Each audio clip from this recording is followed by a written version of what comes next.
what really happened with your host, Mike Rivero, because World War III is a really bad idea. Here is your host, Michael Rivero. And aloha, America. Welcome to our show today. It's Tuesday, June 20th, 2017. It's the summer solstice, and we have got a lot of stuff to talk about today. It's a very, very, very busy news day. The phone lines are open, 800-313-9443. Mike is in our control room ready to answer the phone when you call on in. Our third hour guest today, Dr. Renee Dufault. We're going to be talking about toxins in food. It's a topic that a lot of people are very concerned about. It just seems like all these food products we get from these corporations, they've all got stuff in there that we really ought not to be eating, and we're going to be talking about that and her disagreement on that issue over at the FDA. Tomorrow, our guest will be Marianne Azizi, who's an activist on family issues over in Israel, and she's going to be updating us with what's going on over there. Obviously, the big story right now, the terror attack in Brussels at the train station. Apparently, somebody who was reportedly shouting Aloha Snack Bar set off a bomb, apparently not a very well-built one, because the suspect is still alive. He's badly injured, and he was also shot. But apparently the bomb was a fizzle. They're saying it was a small explosion. There's an unconfirmed photo on Twitter that shows basically just more of a deflagration than a detonation. And so we'll get more information about that as it develops here. All right. Obviously, the really, really bad news is that the situation in Syria is deteriorating rapidly, and even Fox News earlier today was reporting, analysts are saying we're just getting closer and closer to a full-on clash in Syria between the U.S., Russia, and Iran. And, of course, they've been drooling over war with Iran for a very, very long time. This may be the excuse for it, as it were. And we're seeing articles like this one over in The Hill. U.S. signals involvement in Syria could escalate. And, boy, what a change. I mean, first part of the year looked like it was all going to calm on down, and even the U.S. government was saying they were prepared to accept Assad remaining as president. Now, of course, they've gone back to the old agenda. Assad must go, so forth and so on here. And I'm not the only one who's noticed it. Over at the Independent in Great Britain, they ran an article saying it's very obvious. The U.S. Agenda is to strike at Assad, not necessarily go after ISIS. And even worse, based on the new demarcations, article out of Blacklisted News, the United States signals intention to occupy eastern Syria and divide the nation. And all of this is spinning out of that terrible shoot down. Okay, I'm hearing music for some reason. Damn. Hello? I'm hearing music. On some ass Mike? Mike? And I don't know where that's coming from. Okay, there we go. Thank you very much. So, anyway, the United States is signaling a clear intention to occupy eastern Syria and divide the nation. And we know that's been part of the agenda. They want to carve off part of it for the future Kurdistan. The general goal throughout the Middle East is to break the larger, more powerful nations up into little tiny pieces that can be bullied and pushed around. That's always been that agenda. And as if to reinforce that, the U.S. is setting up yet another military base in Tabqa in the province of Raqqa. And again, all of this is illegal. The U.S. does not have any right under international law to be in Syria at all. Congress has not declared war. There is no resolution from the UN Security Council about any of this stuff. Now, we're getting more details about the shoot down of that Sukhoi 22. And, of course, the official U.S. story is that they were dropping bombs near the rebels that we're supporting. Notice they don't even say they dropped bombs on the Syrian rebels, just near. Near is a very flexible word. Near could be miles away. And, of course, Damascus and Russia are saying the plane was in an operation against an ISIS base. And here is the latest embarrassment for the U.S. Apparently, this Syrian jet wasn't able to even start its mission. It was flying toward the designated target in company with Russian aircraft when the U.S. shot it down. And can you imagine what would be going on if the U.S. had hit that, one of the Russian planes? So it's all a very, very dangerous situation here. Again, we're hearing from Kurdish politicians that the Syrian fighter jet shot by the U.S. was not attacking the Syrian Democratic Forces, the U.S. excuse. And basically came on out and said that the U.S. cannot make up any lame excuses as it is trying to deteriorate the relations between the Syrian army and the Syrian Democratic Forces. And that's exactly what's going on. Now, one of the articles we put up at whatreallyhappened.com earlier today was a link to the Syrian situation map, which is updated every day, and a link to the map as it was last March. And you can see the tremendous gains the Syrian government forces have made, and that's why the Pentagon is hitting the panic button on this. They're on the verge of losing this whole thing, and that's going to be a serious impediment to the continuation of this conquering of the Middle East and shackling them to the U.S. dollar. Now, we're going to do a quick shout-out now to our on-air affiliates who are just now rejoining the network. We're obviously talking about the very tense situation over in Syria, which appears inevitably headed to direct conflict between the United States, Russia, and Iran. And obviously, Claire and I are a little bit nervous because if we get into a real shooting war with Russia and it goes global, we're going to get hit here. We've got a ringside seat to Pearl Harbor. Now, as you know, Russia has issued basically what amounts to a no-fly zone west of the Euphrates. The airspace over Syria west of the Euphrates is banned for anybody except Russia and Syrian aircraft. And Russia has said that they will track and follow any other aircraft coming into that area and ask them to leave, and if they refuse, then they risk being shot down. Now, Australia decided this was an unacceptable risk, and earlier today, Australia announced they will cease their participation in the U.S.-led so-called International Anti-ISIS Coalition. And so, fearing the possible consequences and certainly not wanting to go up against Russia in a real war, the Aussies are packing up and they're heading back home. Meanwhile, the U.S. apparently is also taking the Russian statements very, very seriously. They're repositioning aircraft over Syria. And unfortunately, along with that, they're basically saying that the U.S. is shifting its aerial focus to attacking the pro-government forces in Syria instead of just ISIS. And the shoot-down of the Syrian Sukhoi 22 represents the fourth such attack against Syrian forces in the last month. And again, the U.S. does not have a right to be there. The U.S. has, for all intents and purposes, invaded Syria. They don't want to admit that. They're still out there trying to sell that idea that they're only there for the war on terror. But obviously, that's not what's going on. It's another big lie like Saddam's nuclear weapons here. Now, the good news is the Syrian government found and rescued that pilot that was in the Sukhoi. Apparently, he was able to eject safely. And apparently he is in a hospital, but he's not in any danger. Had a few injuries. Ejection from a fighter plane can be a very, very traumatic experience.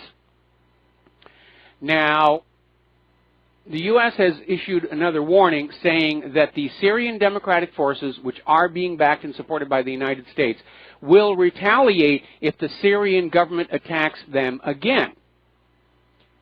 And basically, again, they're ramping up the war rhetoric. Meanwhile, the anti-ISIS coalition forces apparently bombed a residential area in northeastern Syria, killing 12 civilians. So, Now, in Syria, and again, referring back to those maps of Syria in March, Syria today, as the terrorists are breaking ranks and skedaddling for the border with Iraq, they're taking their rage and frustration out on more civilians. It's turning into a humanitarian disaster, which always seems to be the outcome of these U.S. interventions. Look at the least peaceful places on planet Earth, and they all have one thing in common: the United States government has brought them democracy. So, apparently, Israel is providing a steady flow of cash and aid to the Syrian rebels, according to the Wall Street Journal. So they're a big contributor to this mess that's going on over there. And it's part of Israel's agenda. They want to gain a foothold in southern Syria, similar to their strategy in southern Lebanon during the Lebanese Civil War. And, of course, Israel wants permanent ownership of the Golan Heights and especially all the oil and gas underneath it. And apparently there is already a plan to build a pipeline across the bottom of the Mediterranean going from the oil and gas fields in the Golan, not to mention the ones offshore of Gaza, up to Europe, so they can sell the oil and gas. And apparently because of this, Israel and Cyprus are now making buddy-buddy, even though Cyprus, up until recently, supported the Palestinian cause. But pipelines are big business, there's a lot of money, and that's what's going on there. Meanwhile, story coming out of antiwar.com, while everybody else is watching Syria and Brussels explosion, apparently Israel illegal settlement construction rates are soaring all across the West Bank. They've just gone on this building frenzy to just get as many of these illegal settlements built as they can. So, sorry about that. I'm a little under the weather today. So, what is coming up next? And a lot of people, again, are sharing the opinion we're heading to a clash with Russia and Iran in Syria, if not a wider regional war. And again, going over to antiwar.com, after the ISIS war, a U.S.-Russia collision. And Vladimir Putin has been trying to keep everything low-key and calm, but I think he's reaching his breaking point, because his defense minister just came on out and said repeated combat actions by U.S. aviation under the cover of counterterrorism against lawful armed forces of a country that is a member of the United Nations are a massive violation of international law and de facto a military aggression against the Syrian Arab Republic. Even ABC has come on and said, yeah, this is what's going on. So there will be no more cooperation between Russia and the United States. Meanwhile, over in Qatar, they're saying that they will not open any negotiations regarding this so-called Gulf dispute until the blockade is lifted. That's their opening position. And again, Qatar has denied accusations that it funds terrorism, foments regional instability, or has cozied up to their enemy Iran. And again, we know which nation funds terrorism in that part of the world and is fomenting regional instability. And we know that that nation absolutely hates Iran. So there's more of this. There is a concern being expressed over in this one news article at, let me give you the URL, thestar.co.ke, warning that Qatar's conflict with its neighbors could actually spread to the Horn of Africa, because everybody's involved with all these tribal alliances and mutual defense pact, and they're just talking about just right across the Red Sea. Everybody's getting dragged into this thing. Another article coming on out here from The Guardian, no less. America will regret helping Saudi Arabia bomb Yemen. And it's not a problem that is unique to Yemen. They're basically talking about how U.S. actions in all these countries are fueling just this anti-American fever. Just absolutely our blind hate and rage against Americans. There's graffiti all over the place. And yes, in the long term, it does increase the danger to the ordinary American people from acts of terror. In this case, real acts of terror. And again, what is very alarming about the current U.S. military posture is a complete disregard for what the long-term consequences might be. Now, the U.S. is making a big stink because an armed Russian jet flew very close to a U.S. reconnaissance jet. And the U.S. is claiming it came within 5 feet. That's the U.S. story. The story from the Russian media is that this reconnaissance jet was spying on Russia's Baltic fleet. And the fighter jet went up to warn them off, and then the reconnaissance jet veered in to the fighter. The fighter had to get away and then come on back and escort the plane out of the area.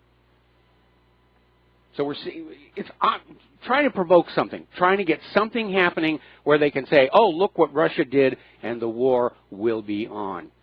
The U.S. has shot down what they're describing as an Iranian drone in Syria, shot down by an F-15 in southern Syria near Al-Tanf, which is that area where these U.S. forces got cut off when the Syrian government forces pushed through to the border with Iraq.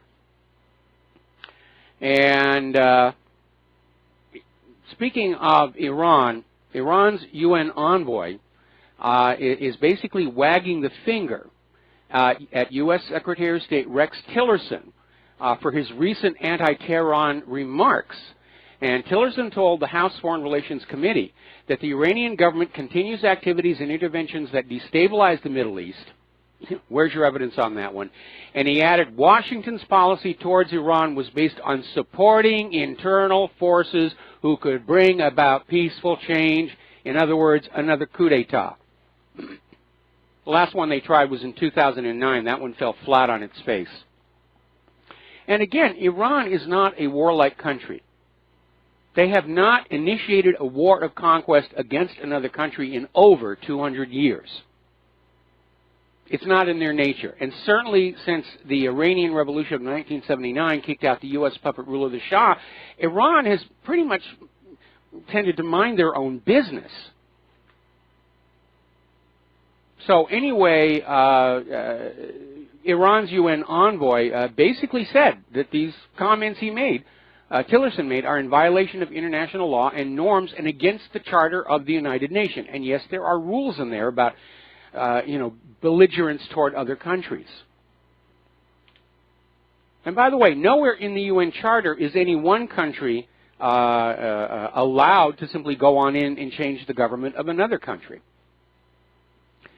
Now, the war of words between Qatar and the United Arab Emirates is continuing to escalate to the point where Qatar is now accusing the United Arab Emirates of supporting the 9/11 terror attacks. So there's a growing diplomatic crisis over there. Now, turning over toward Korea, a lot of stuff going on over there. Secretary Tillerson is saying that the U.S. is holding North Korea accountable for the death of that student who was returned home apparently in a deteriorated condition. He died in the hospital. And Tillerson is now demanding 3 other Americans being held by North Korea be released. And to back that up, the U.S. has sent supersonic bombers in a show of force against North Korea. I don't really think that was a smart thing to do. I think if it had been handled calmly and politely, Kim Jong-un might have said, yeah, you can have these 3 kids back. We don't need to feed them. But when you send the bombers up there, it basically guarantees that Kim Jong-un is going to dig in his heels and say no. All right, we're going to take a break for commercials. We'll be back after these few words. Let's talk about the USS Fitzgerald, because it was a horrible tragedy. Fingers are pointing all over the place, and somebody really messed up on board that Arleigh Burke cruiser. Somebody really kind of messed up. Again, it's a warship. It's supposed to be capable of defending itself and avoiding these kinds of issues. As you know, 7 sailors died from the incident, and now apparently it's coming on out. They may have actually been locked into the flooding berthing area alive.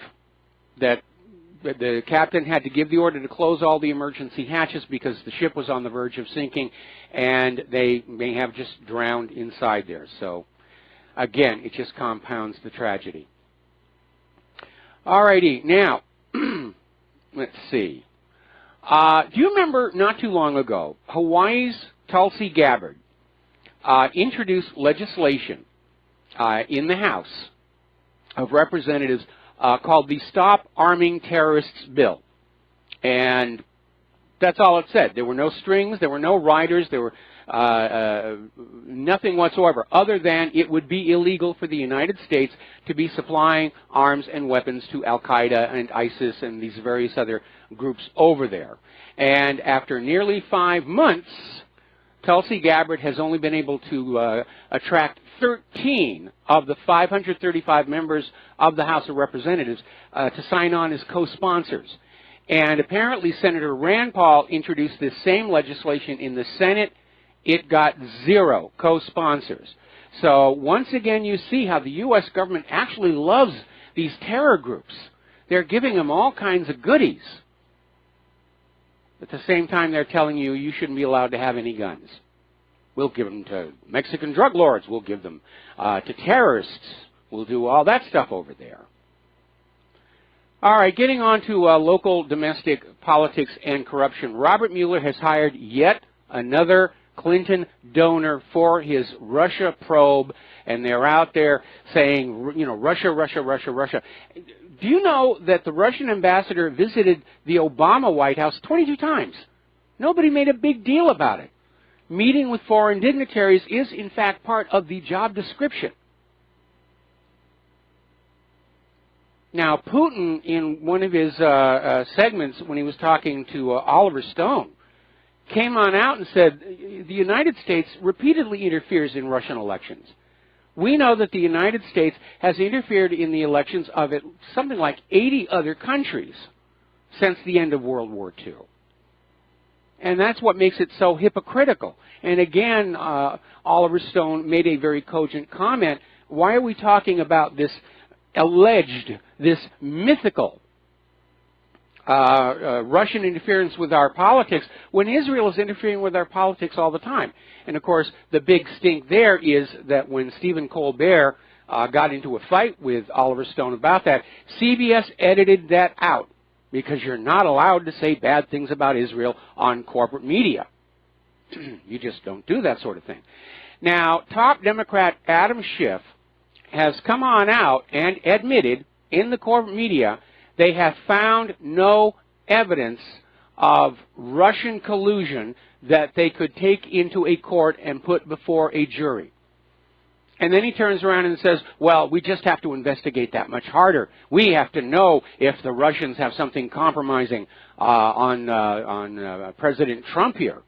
Well, they weren't all that worried about compromising connections when it was Hillary Clinton selling out that uranium, did they? And by the way, apparently the Senate is launching their first new Clinton corruption investigation since the Trump election, and this involves that foundation. I hope they find something here. Getting on back to the House Russia probe, they have issued 7 subpoenas, and 4 of the subpoenas are related directly to the accusation of Russia meddling, which is also the subject of probes over in the Senate Intelligence Committee and the FBI. The other 3 are focusing on the allegations of improper unmasking of Trump campaign officials. This according to the Wall Street Journal. Now, those 3 subpoenas went to the CIA, FBI, and National Security Agency and are related to questions about how the names of these associates of President Trump were unredacted and distributed in classified Obama administration reports during the transition period. Now, a little bit of a wrinkle. Susan Rice is right in the middle of this unmasking scandal. And Judicial Watch last April filed a Freedom of Information Act request for these documents related to the unmasking scandal. And apparently what has now happened is Judicial Watch has been informed that all of those records have already been sent to the Obama library, and the library will be closed to the public for at least 5 years. Actually, I went to the website for the Obama Presidential Library, and they said they're going to be open next year. But that's the excuse. Can't see them for 5 years. And Judicial Watch is now considering legal moves to have the Freedom of Information Act lawsuit honored, even though the building, the library, is closed to the public. Now then, getting on back to our class action lawsuit against the Democratic National Committee and Debbie Wasserman Schultz, the attorney handling the case has basically said the evidence they've uncovered, the Democratic National Committee was just running as a Ponzi scheme and completely out of control of the members of the Democratic Party.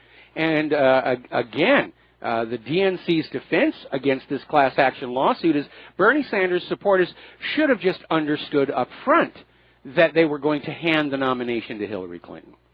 And again, that's nonsense. If you're just going to anoint the Empress Hillary, why did you go through the whole primary process? Obviously, you intended to deceive those Bernie Sanders supporters.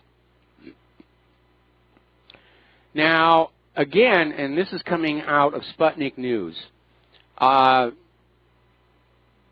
Clinton Foundation's trustees and their donors may find themselves in a heap of trouble.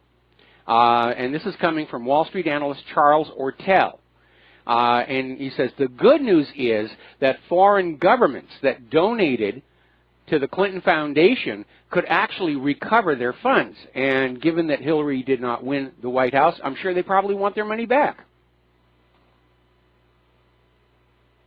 So basically, Charles Ortel is calling the Clinton Foundation the largest unprosecuted fraud ever.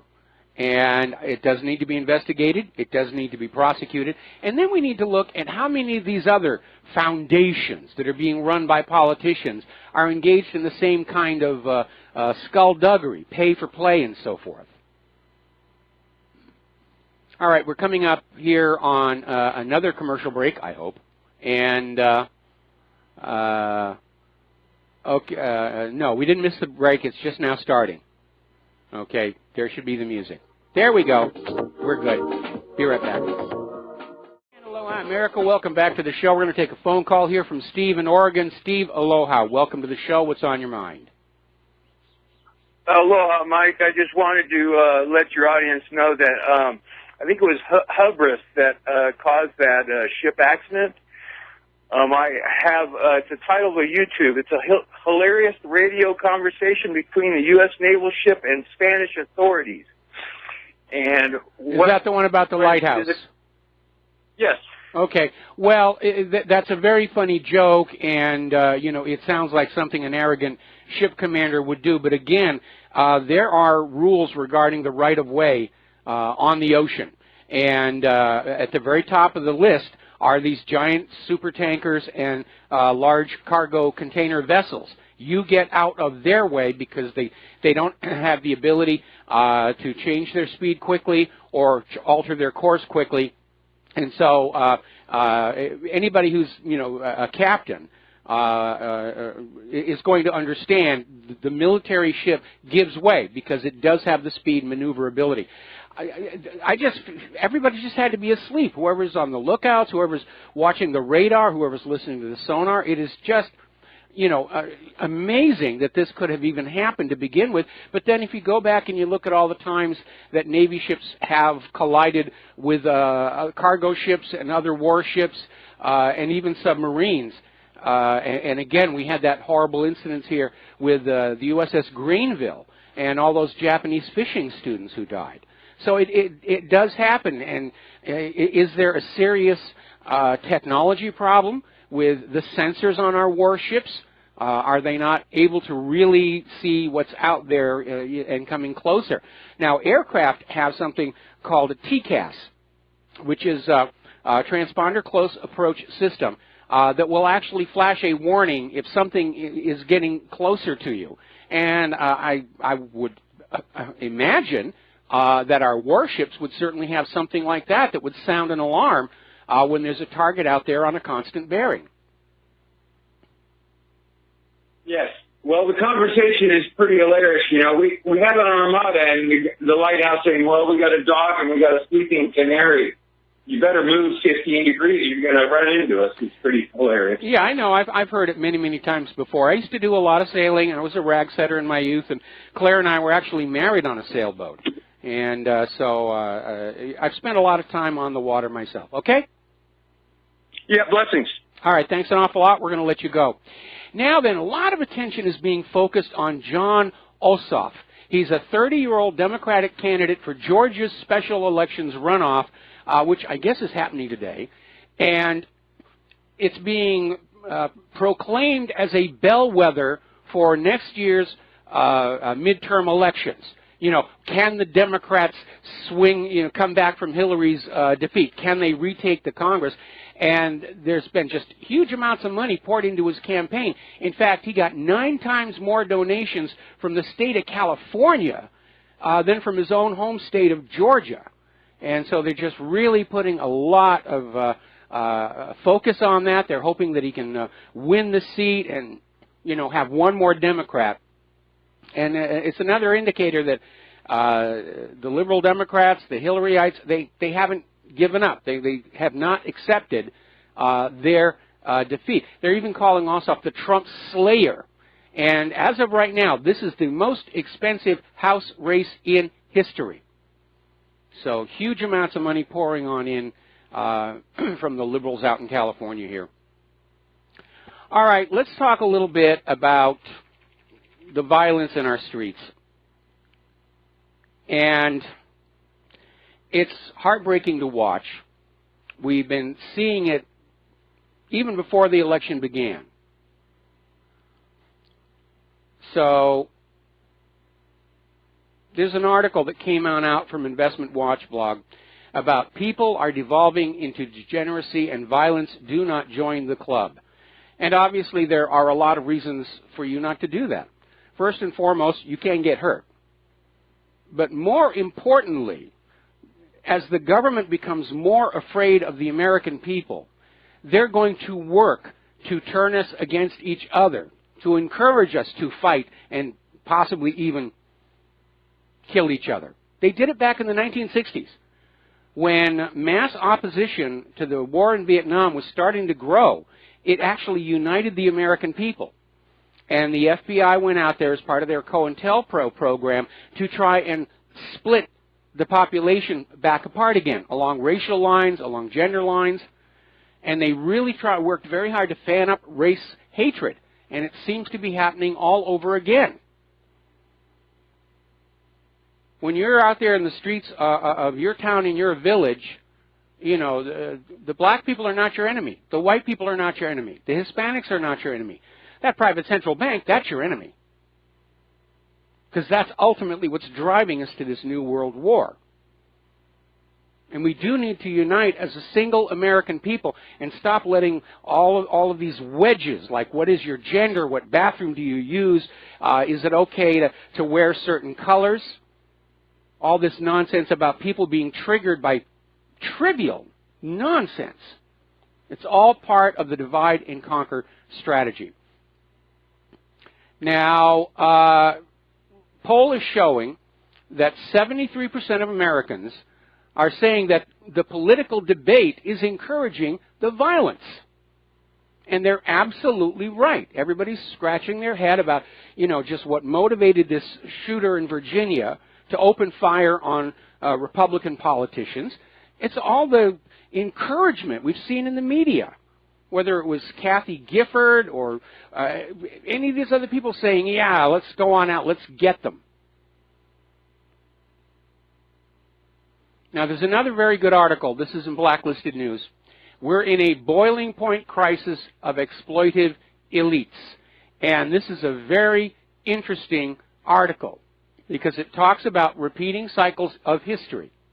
that lead to crises, economic, social, and political crises, and how these cycles are always sparked by elites who decide that the rest of us exist simply to be exploited, make money off of, send off to wars, and so forth, and equates our current society to the slavery era. And there is some legitimacy to that when you remember that in the antebellum slave plantations, the slaves would work half the time taking care of their own needs and the other half of the time for the plantation owner, 50-50. And that's the rate at which we're all being taxed right now. So where's this going to go? Well, unfortunately, the cycles show that we are edging closer to a civil upset, a civil war, a revolution. And again, these are something that I have worked the last 20 years trying to prevent from happening. But at this point, I accept it as inevitable now. And we all better be planning for how we're going to get through this, build a sense of community, start to de-link from those mandated corporate supply chains. Because when they collapse, it's going to be very, very, very hard. Okay, now, moving along here. Interestingly enough, Representative Lamar Smith, in an interview with Breitbart News, basically came on out and said, fake news is a threat to our democracy. And went on to say that the media bias today is a threat to our democracy for this reason. If American people can't get the facts, they can't make good decisions. He's paraphrasing Thomas Jefferson right there, who said the highest duty of every American citizen is to keep yourself fully informed so you can make good choices. And the corporate media is just nonstop feeding you all kinds of nonsense to get you to do what they want you to do. Remember a few months ago, Mika Brzezinski literally admitted on TV that in her worldview, the job of the corporate media is to control what you think. So you need to stop letting them control you. Now, the corporate media is losing traction because we have heard all of this Trump bashing for month after month after month after month. And the latest Rasmussen reports are showing that President Trump's approval rating is 50% of likely voters. That's a very good number when you consider the media bias against him. And by the way, it's going up. Now, over at CNN, they have been chastised for yet another one of these gun-grabbing hysterical articles where they came on out with the claim guns kill almost 1,300 U.S. children annually, which is a horrible tragedy. But what they did was they blended in teenagers.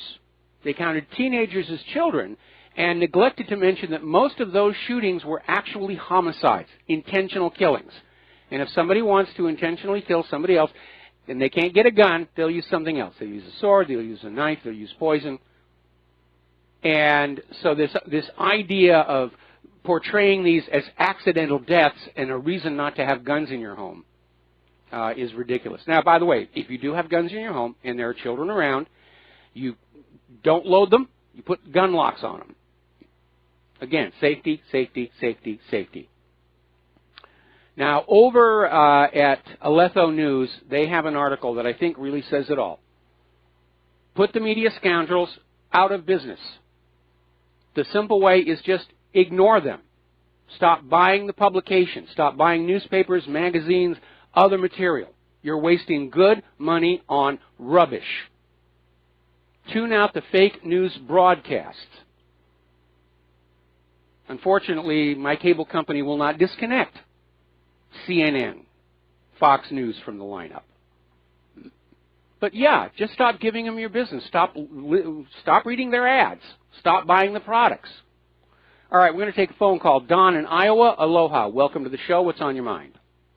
Hello, Mike. I want to talk a little bit about this guy that tried to be a shooter in Virginia. Yeah, Hodgkinson.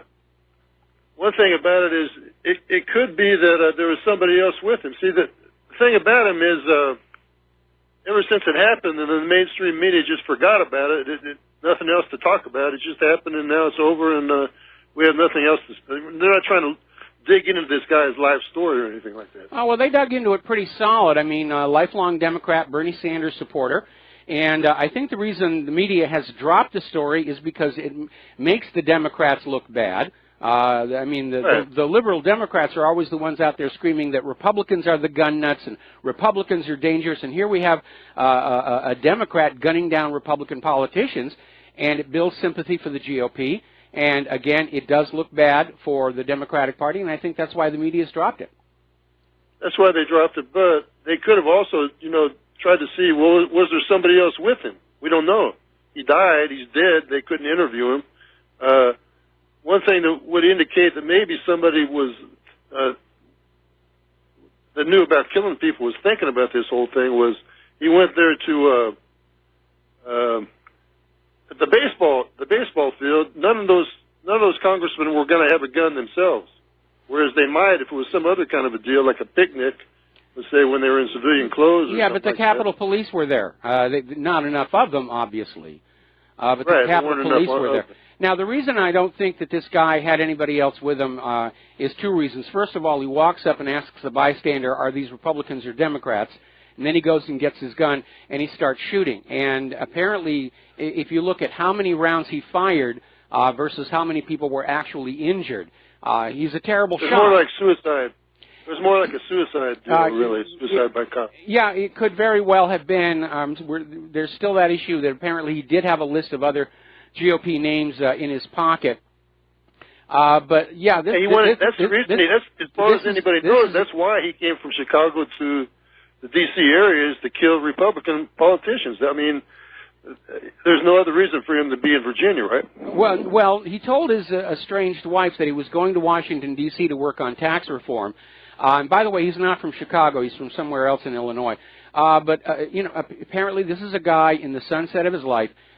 His business had shut down. Well, we know he could have terminal cancer. He just found out or something like that. Or he could have been out of his head on prescription antidepressants. And again, that's something else that we're not being told.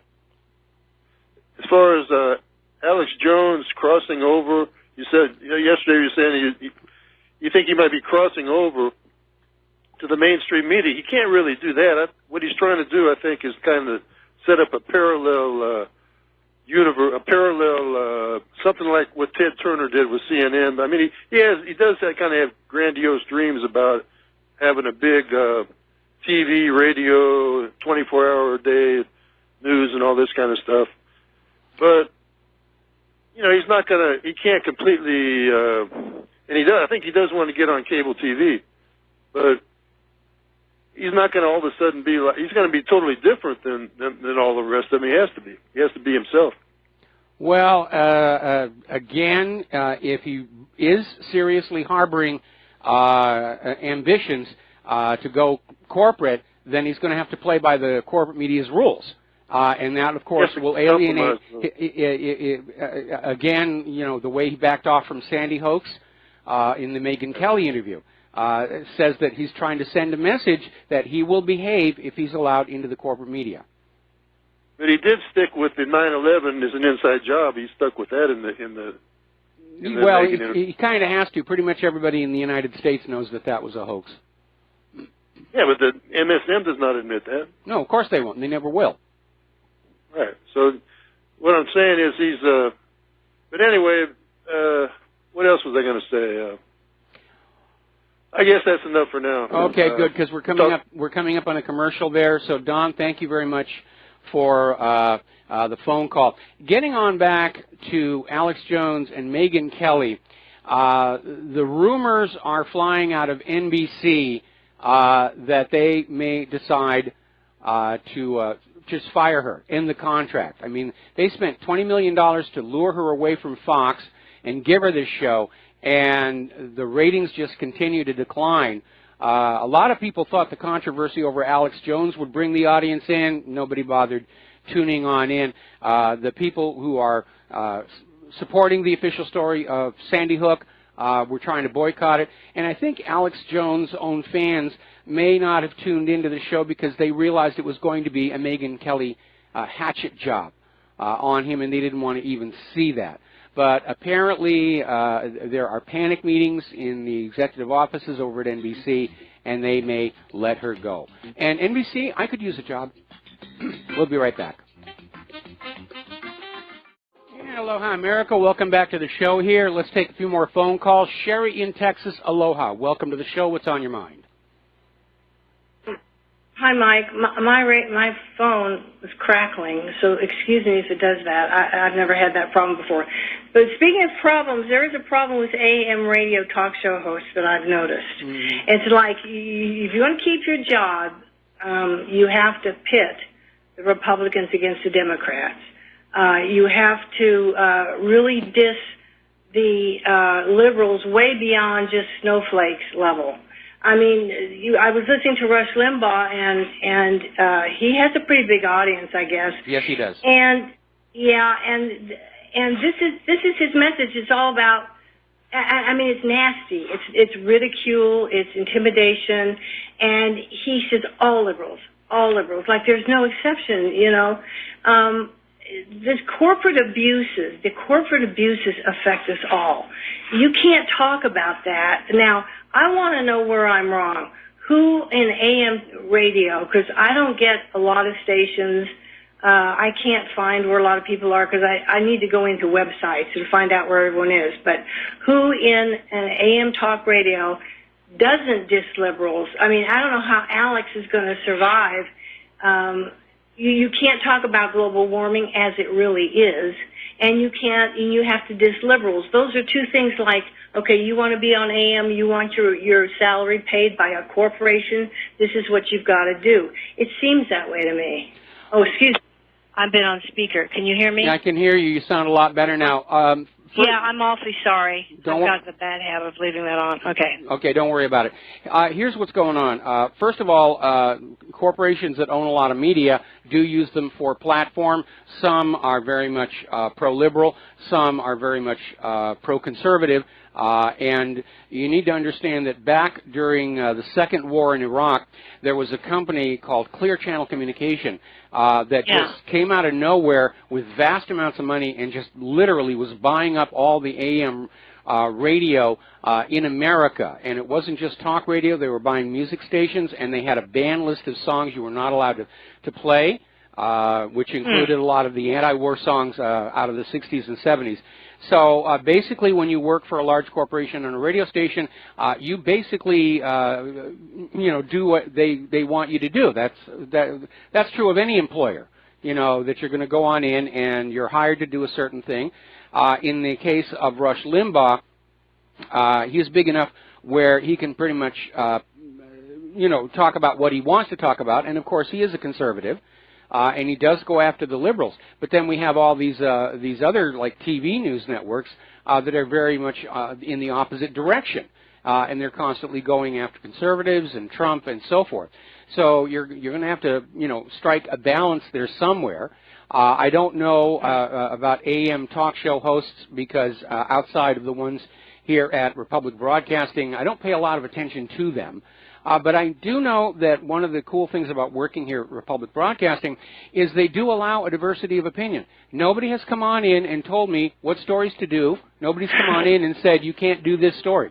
And that's a really cool thing about RBN. Anyway, okay. Yeah. Can I say one real quick thing? You're gonna. I called an AM station, and the ridicule I got. I said, "That's all right, guys. I'm used to it. You're the corporate media. Okay. I have to expect these things." Okay. Thank you. Yeah. Bye bye. We're going to do a station identification. We'll be back with more phone calls. And aloha, America. Welcome back to our show, hour number 2. Let's go back to the phones here. Captain Jack in Florida. What's on your mind today? Yeah, you on there, Mike? Yes, you're on the air. Yeah, we had something go wrong here. Yeah, hey, buddy. Hello from another sorry day in paradise up here. It's raining like crazy. Well, anyway, I wanted to talk about that ship that rammed the Navy ship. Mm-hmm. If you go to G Captain, that's G, small g, and then Captain on the Internet, they'll have a whole story on it. And it looked like the container ship was in a passing situation with the Navy ship and suddenly veered into him at 18 knots and sheared off of him and then continued on and went a good ways and then turned around and came back. And for what reason, they don't really know. The AIS, Automatic Identification System, on the ships and the other ship have alarms, just like you said, in an aircraft. Okay. And, certainly the alarm would have gone off in the ship, in the container ship, but the Navy ship sometimes turn theirs off.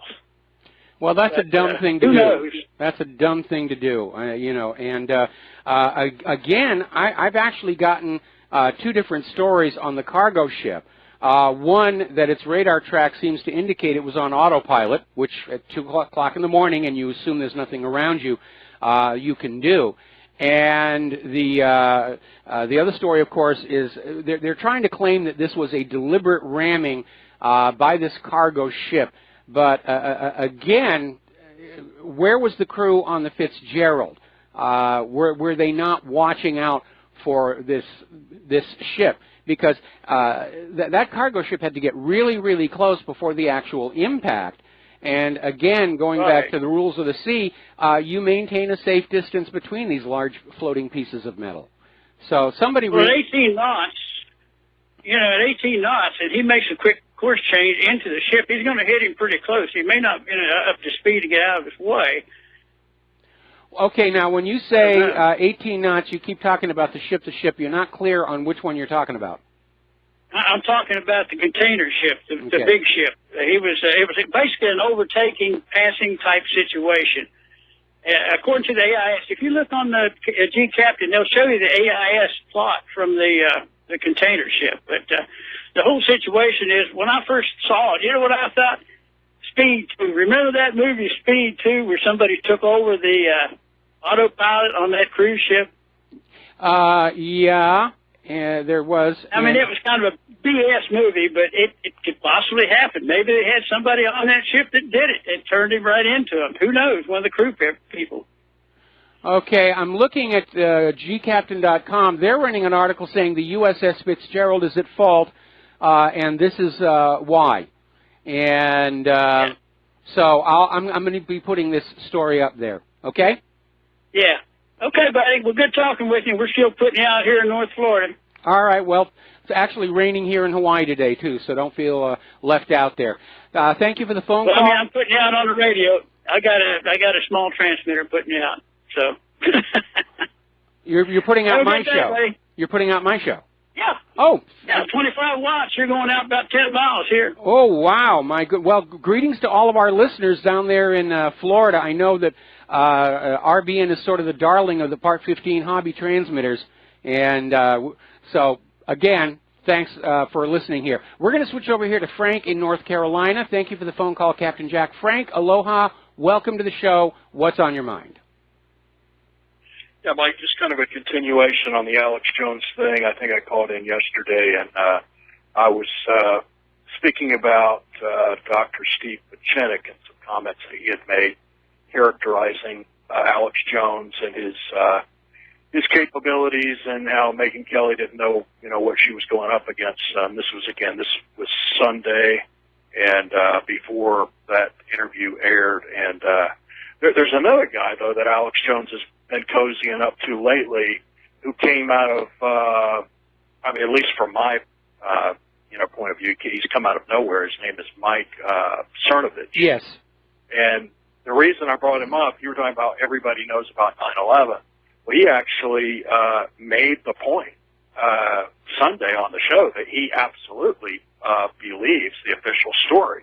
And, this is someone that Alex Jones brings in to guest host his show for hours at a time. And I'm like, how can you go from being Alex Jones, InfoWars, it's an inside job, 9/11, it's an inside job, to bringing people like this on, and they're all buddies, and apparently this guy has a lot of inside contacts and moles that feed him information from inside mainstream media, including the networks. And I'm just thinking, I don't know, man, there's just something.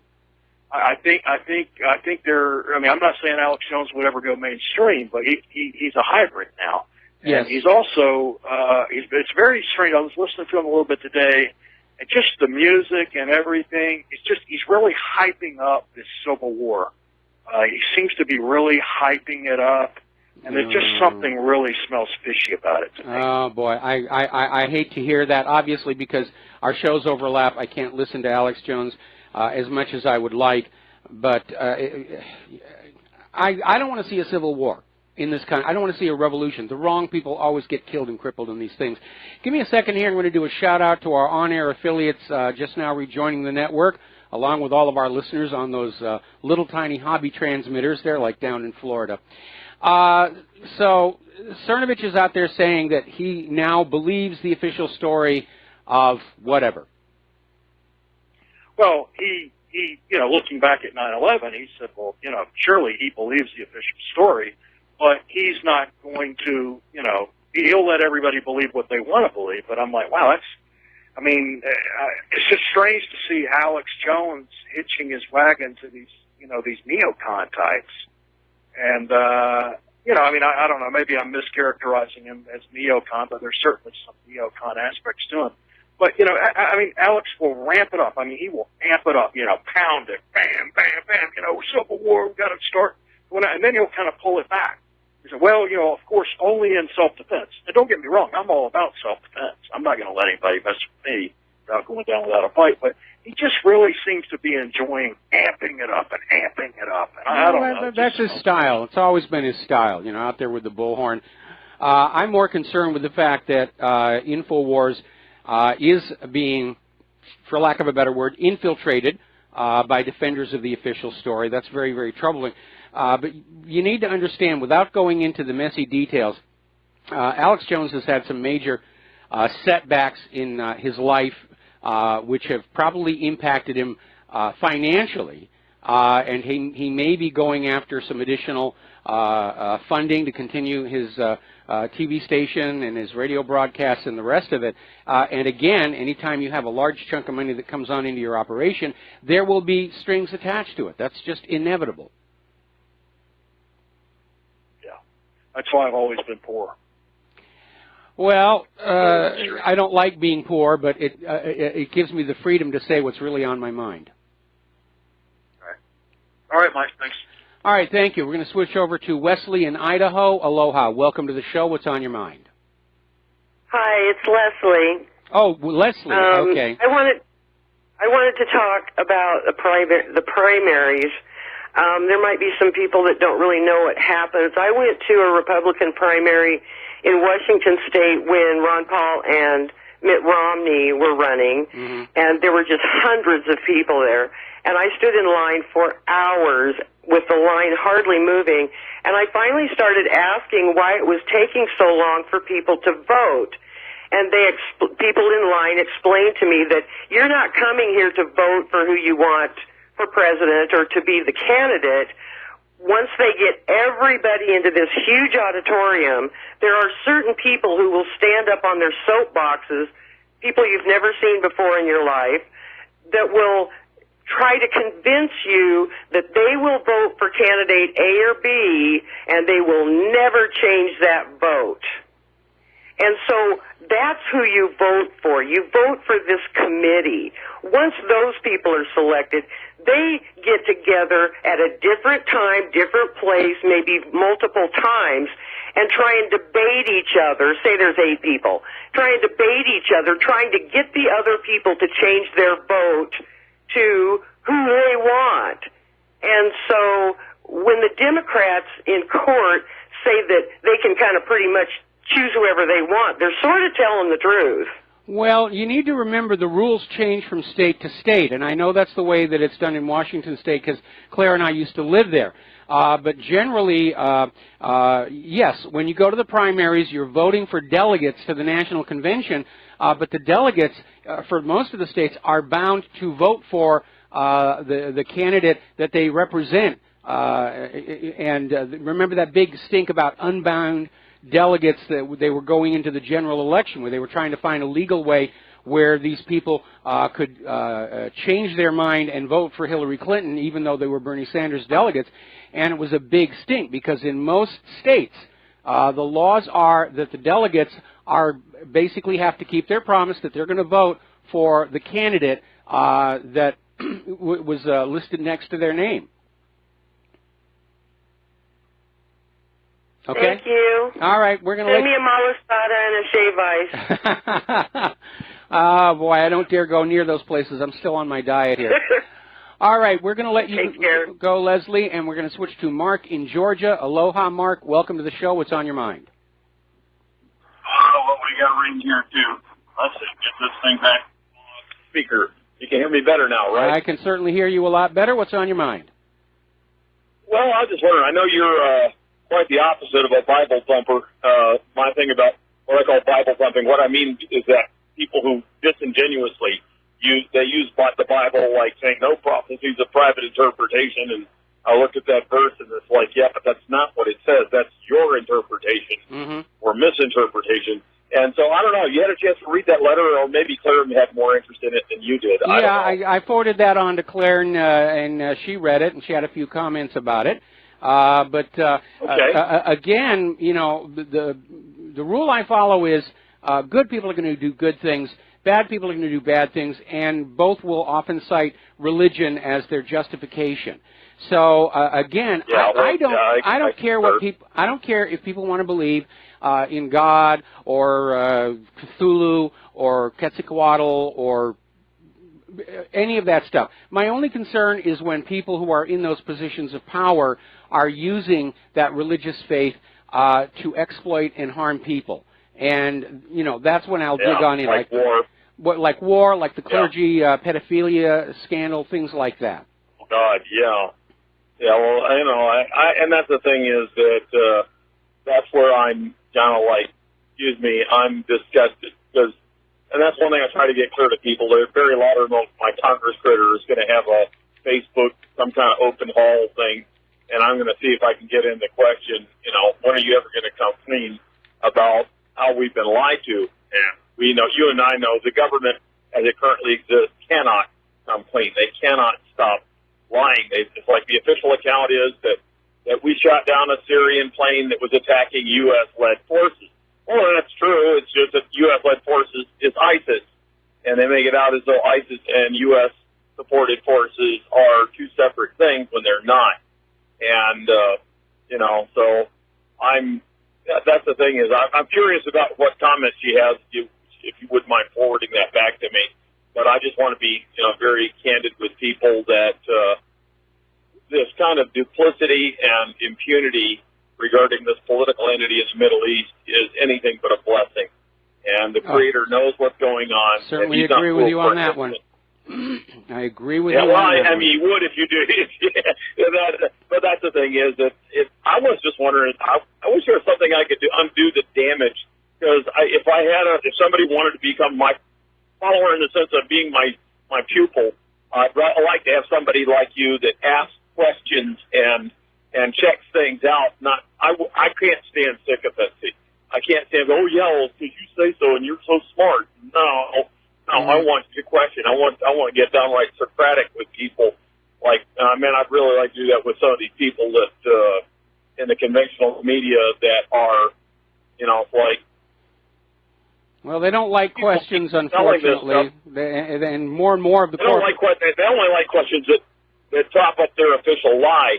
Like, how is it that you people haven't learned a blessed thing from the last time we were lied to, and we're being told the same pattern of lies about Iran that we were told about Iraq, and you haven't learned anything because nobody's been held accountable.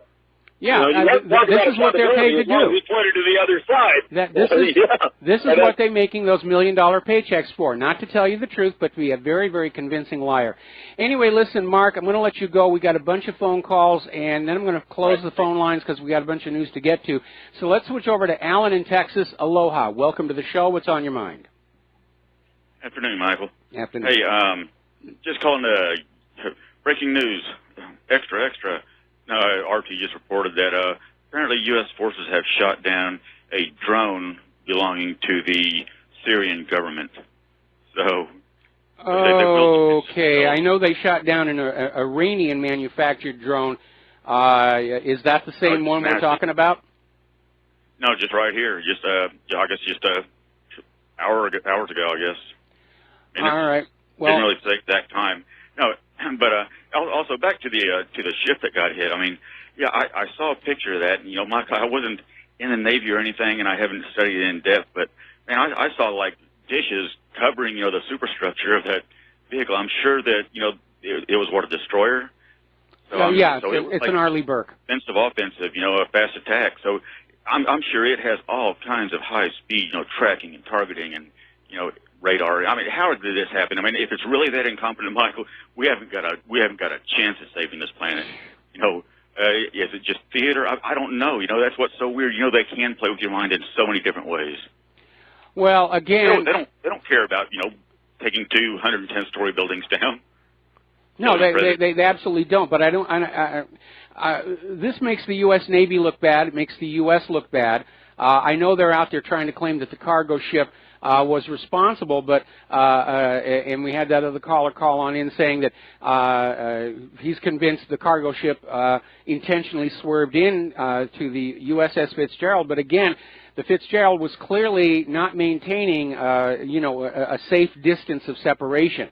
So there was a real mess up there, and it's cost 7 people their lives. Not to mention the damage to that ship. Looking at that housing around the spy radar system, there's probably at least $50 million worth of damage to be repaired there. Yeah, but still, I mean, it's a U.S. naval vessel of war, out on patrol. You think that like I said, if it's really that incompetent, Michael, we haven't got a chance of, saving this planet. But I'll let you get on with your show. All right. Well, thanks an awful lot. We're going to let you go here. Switch to Dustin in New Jersey. Aloha, Dustin. Welcome to the show. What's on your mind? Yeah, hi, Mike. I was in the Navy, and that ship is going for scrap, Mike. If you notice in the center, it's kind of cracked in the hull there. Well, I know it's sustained hull damage below the water line, but as long as the keel is still intact, they can dry dock it and get it back. I mean, that's a very expensive piece of kit to just send to the scrapyard.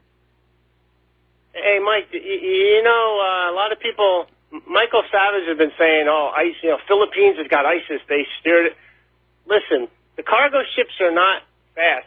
That's why they're cargo ships. They're filled with cargo. Mm-hmm. And if it was on autopilot, it's the Navy ship that's responsible. It shouldn't have been that close, first of all. And it looked like they tried to cut it off to try to go in front of it like they did a couple of times with the Russians, remember? That's actually what it looks like to me is they decided to ignore the rules of right-of-way, and they thought they could scoot around the front of the cargo ship. Because, again, the damage to the cargo ship is not right on the bow. It's basically on the port side, some distance back. So, yeah, it was a glancing blow, and not much damage to the cargo ship. But the Fitzgerald, it's already back in port in Japan, starting the repair work on it. But it does look to me like maybe somebody decided that they were going to scoot around the ship, and they miscalculated. And it's a dumb thing to do with a very expensive destroyer like that, especially with things on board that go bang if they're impacted. If they needed to cross the path of the cargo ship, they should have gone astern of her. And yes, there'd be a little bit of bouncing from the wake turbulence, but that's a heck of a lot safer to do than just trying to outrun it, which is what I think they did. Dustin, we're going to let you go. We got to take a break for commercials, and we'll be back after these few words. And aloha, we're going to take 2 more phone calls, and we're going to close the lines here. Before we go to the phones, though, I am looking at this where apparently the U.S. has shot down this drone. It appears to be the same one that they were saying was made in Iran, but it was being operated by Syria, and it was shot down with the usual excuse. It displayed hostile intent. It was advancing on coalition forces, blah, blah, blah, blah, blah, blah, blah. All right, back to the phones here. Peter in Chicago, aloha. Welcome to the show. What's on your mind? Hi, aloha, Mike. I noticed earlier today I got an email from the White House with, the daily schedule. And in the morning, Vice President Pence met with the President of Ukraine, Poroshenko. And then after that, they briefly dropped in with President Trump and National Security Advisor McMaster, and I'm wondering what your thoughts on that are. Thank you. Well, it looks to me like they're still trying to figure out some way to get Ukraine ratcheted back up again. I know that the EU has extended their sanctions against Crimea, and they're still maintaining the official lie that Russia stole Crimea, and they're just sanctioning everybody to the point where the global economy is going to shut down. So, yeah, it feels to me like they are already thinking in terms of a war with Russia. And, oh, man, I really don't want to see that happen. One of the taglines we have in our bumps here is World War III is a really bad idea, and I truly, truly believe that. So, you know, we're just going to have to wait and see. I think at this point the American people need to unite together in opposition to war, like we did back in the 1960s with Vietnam. And yes, we're going to see the government try and split us apart on race or gender or orientation or anything else they can think of. But it's time for Americans to stand up and say, no more war. We've been at war for 15 years. Enough is enough is enough. Are you there, Peter? Yes, I am. I was just listening to your reply. Okay. Anything else? That's all I have to say. All right. Well, thank you very much for the phone call. We're going to switch to Mike in Alaska. Aloha, Mike. What's on your mind today? Yeah, hi, Mike. I wanted to follow up one of the previous callers on Cernovich Media. I do echo that there's something going on with the Jones Show and some of the sources, because there's kind of this meteoric rise of some of these people that I was in contact with years ago, and I just wanted to kind of let that caller know that there is reason to be a bit suspicious of that. I really like the work that a lot of his guests are doing, and I think what it really shows is that any citizen journalist can make a difference. Anyone can go out there with a camera and go to the DNC and the RNC and show people what the MSM won't show them. At the same time, the idea that someone that went from, you know, a bodybuilding form or a juicing form, that's how I met Cernovich, to getting all these top secret moles and then hosting the Jones Show. At this point, you know, it's fine. I'm not coming from like a hater perspective, but you know, this kind of stuff doesn't fall into your lap. So I just want to throw that out there real quick. I don't know if you noticed that, Mike, what your thoughts are. Well, I haven't been paying that much attention to Alex. In fact, it wasn't until his little head-to-head with Megyn Kelly that I started looking back in on it. But we know that the same forces that control the corporate media are very much intent on finding ways to co-opt the independent media, and Alex Jones is about the biggest that's out there.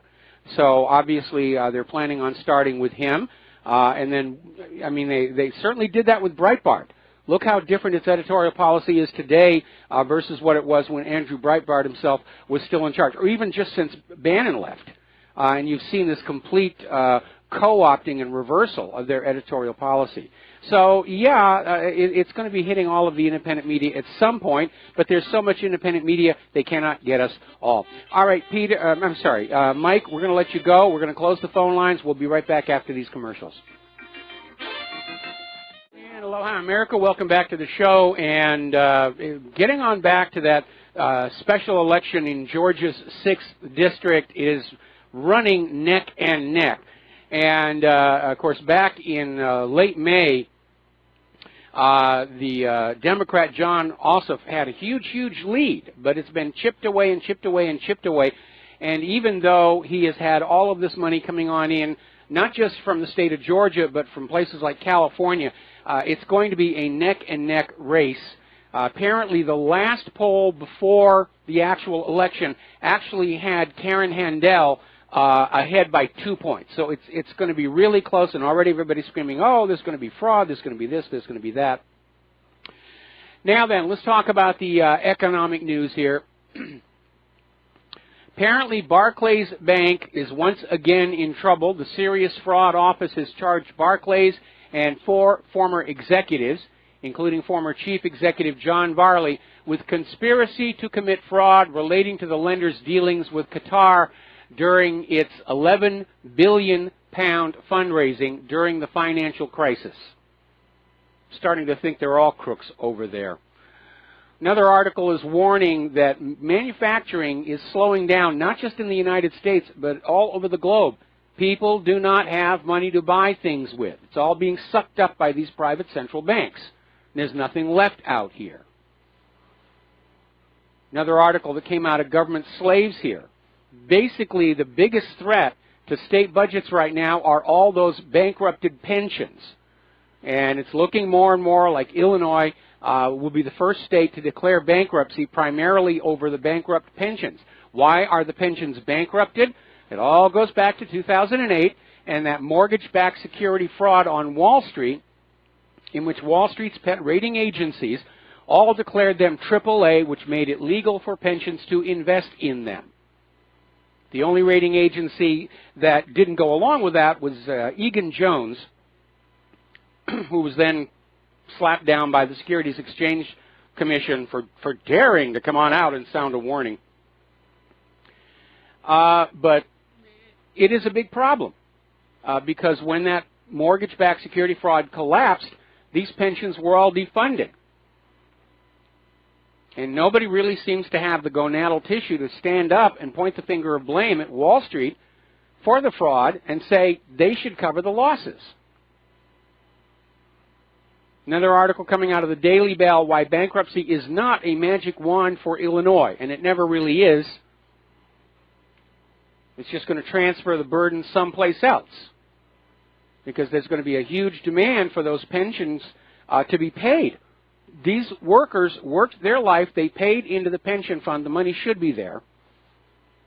And they're probably signaling that there are going to be taxpayer bailouts for all of these until the taxpayers are out of money.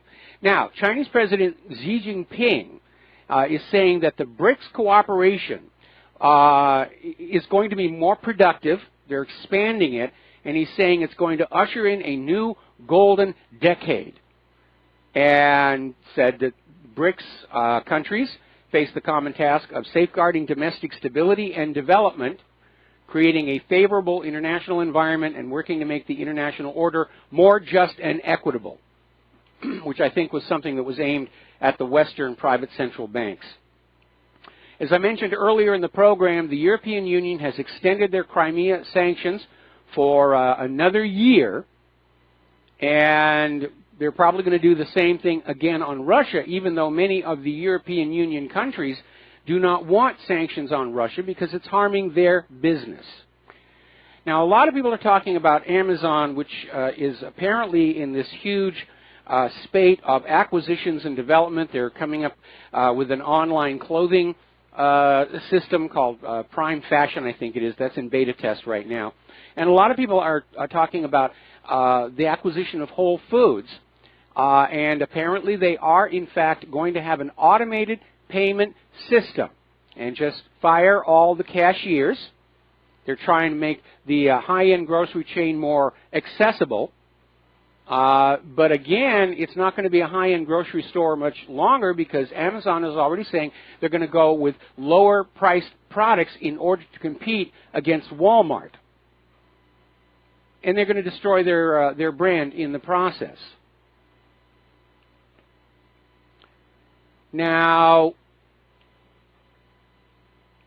with oil prices going up again, we're starting to see the revival of the fracking industry. Remember when they had that poorly thought out oil price war with Russia, and it actually caused a lot more damage everywhere else. Venezuela, Canada, here in the U.S., the fracking companies had to shut down because it was costing them more to get the oil out of the ground than they could sell it for. And now that oil prices are on the rise again, the fracking companies are starting up again. The problem is, if they glut the supply, the prices will go down again. So the shale industry is in danger of killing the very rally that they want to take advantage of. Now then, we've been talking about automation replacing people like in the Whole Foods situation. ATMs instead of human tellers. And the corporate world loves it. Lower cost, lower, more profit, which actually doesn't work out because your employees collectively are also your customers collectively. But now the money managers are starting to sweat it because there's a whole new generation of financial planning software that is able to learn, and it is descending on the financial world.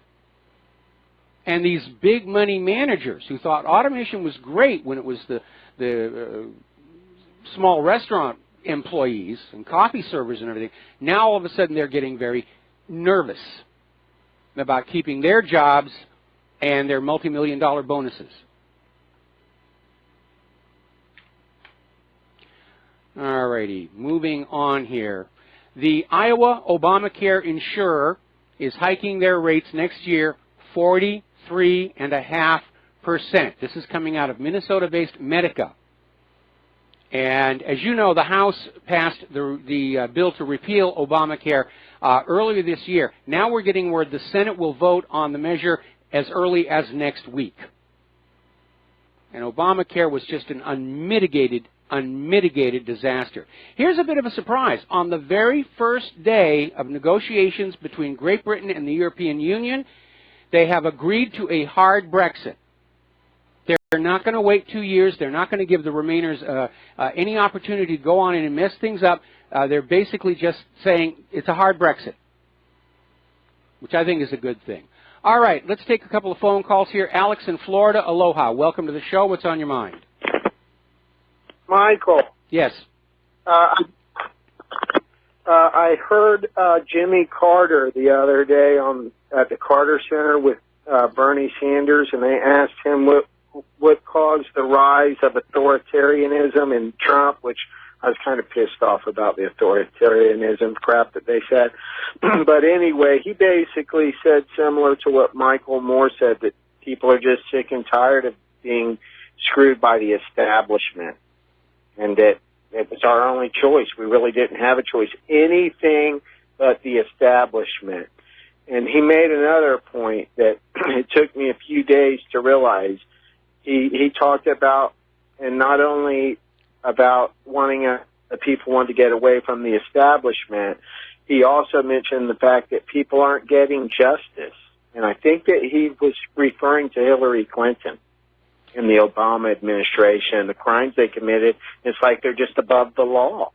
Yeah, that seems to be the reality, and I think most Americans are starting to understand that we have a class of people in this country who can do whatever they want, and nothing is ever going to happen to them, and that is not what the United States is supposed to be about.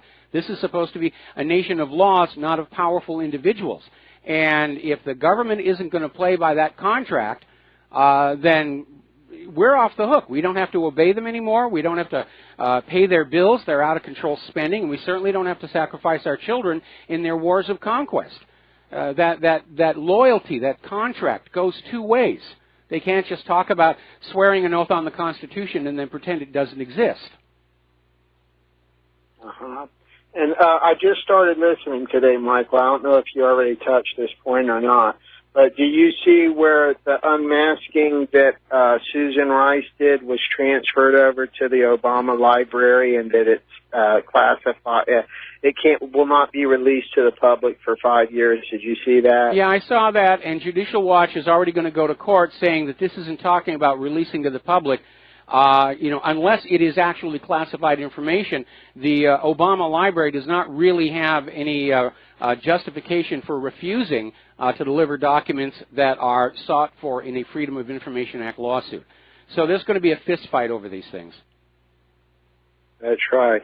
And another thing is, people have made the comment, which it is true, that Loretta Lynch advised Comey, or told Comey, do not say that this is an investigation. Say it's a matter. But even more than that, showing obstruction, she also, by email, there's something to the fact that she said that she does not want the Hillary Clinton investigation to go too far. So they've been protecting Hillary Clinton. Oh, and yeah. I mean, we all know that. We all know that, but the mainstream media is not talking about it. They're protecting the narcocracy. I think most of these people don't really care all that much about Hillary or even care that much for her. They're protecting that narcocracy that has poisoned our country for the last 30-plus years. I mean, we have to do something about it. It was a breath of fresh air to hear Carter say that there's injustices. And if you wanted to see that interview, it's at Secular Talk, and you can just put in Secular Talk on YouTube, Jimmy Carter's interview. And he was with Bernie Sanders, even though Bernie Sanders didn't say anything on this specific topic. But Bernie knows that he was screwed, yes. And there's all kinds of injustices going on in it. It's just pathetic. And I just hope that the lawsuit against the DNC prevails. I want my money back. I supported Bernie Sanders. I'm for Medicare for all. I'm against regime change. I think the Palestinians need a voice. He was the only candidate that said, hey, even the Palestinians need a voice. Well, I agree with you, and we're going to let you go because I got another phone call. We're coming up on the top of the hour, and Dr. Default. But if you should see Jimmy Carter again, please give him my best regards. He's about the only president I would actually be interested in meeting and shaking his hand. Okay? All right. We're going to switch over to Maurice in Utah. I hope I have that correct. What's on your mind today? Yes, Mike. Have you heard anything about them trying to pass a bill that if you have any money in your home that you can get a 20-year prison sentence? Yeah, this was introduced by Dianne Feinstein in the Senate, and it's being promoted as fighting money laundering and terror and so forth. But basically, what they're saying is that you're going to have to register any cash you keep at home and not in the bank. And there's like a 10-year prison sentence, and it literally expands civil forfeiture, where if you are in violation, they can seize your bank accounts, they can seize your cash, they can seize your cell phones, prepaid cell phones, debit cards, any of that stuff, supposedly to combat terrorism. But basically, more and more people are keeping their money out of the banks because of concerns of bank failures. And all these new laws that allow the banks to go on in and help themselves to your savings account and your safety deposit box if they get into trouble. So this is an effort by the government to be able to keep track of where the cash is, who's got cash at home, so that in the event of a crisis they can kick down the door, take the cash and put it back in the bank, I guess. Okay. Yeah, I just didn't know, but I think we need to call our congressmen and our governors and tell them that definitely is not constitutional. Oh, it absolutely is not constitutional. And again, I don't know whether it's getting a lot of support in the Senate, but the fact that Dianne Feinstein introduced this, you start to wonder, is she starting to suffer the effects of age inside that brain of hers? Okay, well, I won't keep you up any longer. I just was wondering if anybody had heard about it. Yeah, we ran a couple of stories about it a couple of days ago, but yeah, it's an outrageous development. Okay, well, I appreciate you, Mike, and have a super day. Thank you. Thank you very much. Here, we're going to let you go, and we're going to take one more phone call here. Steve in Canada, aloha. Welcome to the show. What's on your mind? Well, it's Steve in California. That's good. I'm sorry. I was trying to do too many things at the same time. Steve, what's going on? We got a question for you here. I'm purging my files here. We're going to be moving here soon, but I found some articles. I just found one here to throw at you and see if you could tell me how it all turned out. It says, U.S. military to put photographer on trial. The AP protests decision to try journalist in prison in Baghdad for 19 months. His name is Bilal, B-I-L-A-L, Hussein. And says the U.S. military plans to seek a criminal case in an Iraqi court against an award-winning Associated Press photographer, but is refusing to disclose what evidence or accusations would be presented. Have you ever heard of this case here? Yeah, I have. AV photographer? Yeah, I have, and let's see, I'm looking at the Wikipedia article. Was arrested in Ramadi by U.S. forces in 2006, and he was detained on suspicion of aiding insurgents in Iraq, and apparently it had something to do with some of the photos that he took. And, of course, American and Iraqi governments were criticized for violating the Geneva Conventions. And he was detained apparently without any evidence, and he was released without charge in 2008. Oh, he was released? He was released, and then he went on to win the International Press Freedom Award. Wow, that's a poker in the eye, isn't it? Yep. Hey, thanks, Mike. All right, thanks a lot. We're going to close the phone lines here. We've only got a little more time before Dr. DeFalk comes on as our third-hour guest. Now, getting on over to Europe, the fight over immigration is ramping up. Hungary's prime minister is vetoing the idea of a single EU-wide migration policy.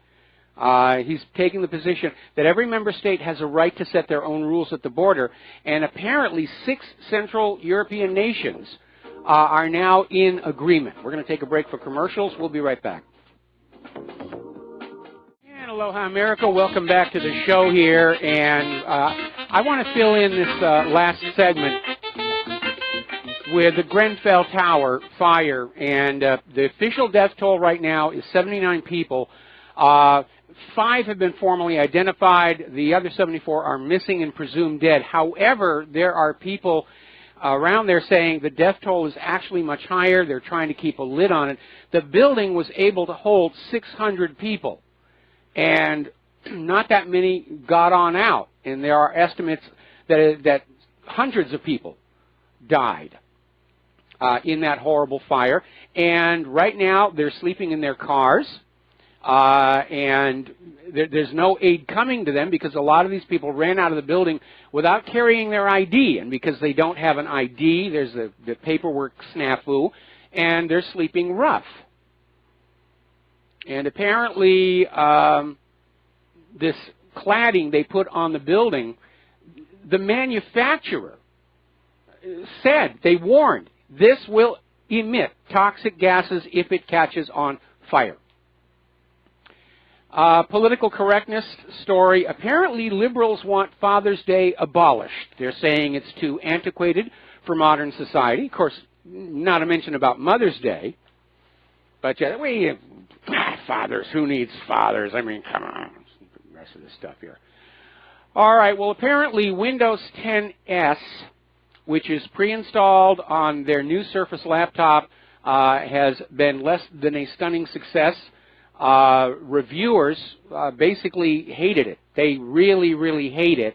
And a lot of other people are very unhappy because this new Microsoft Surface laptop, you can't open it up. It can't be serviced.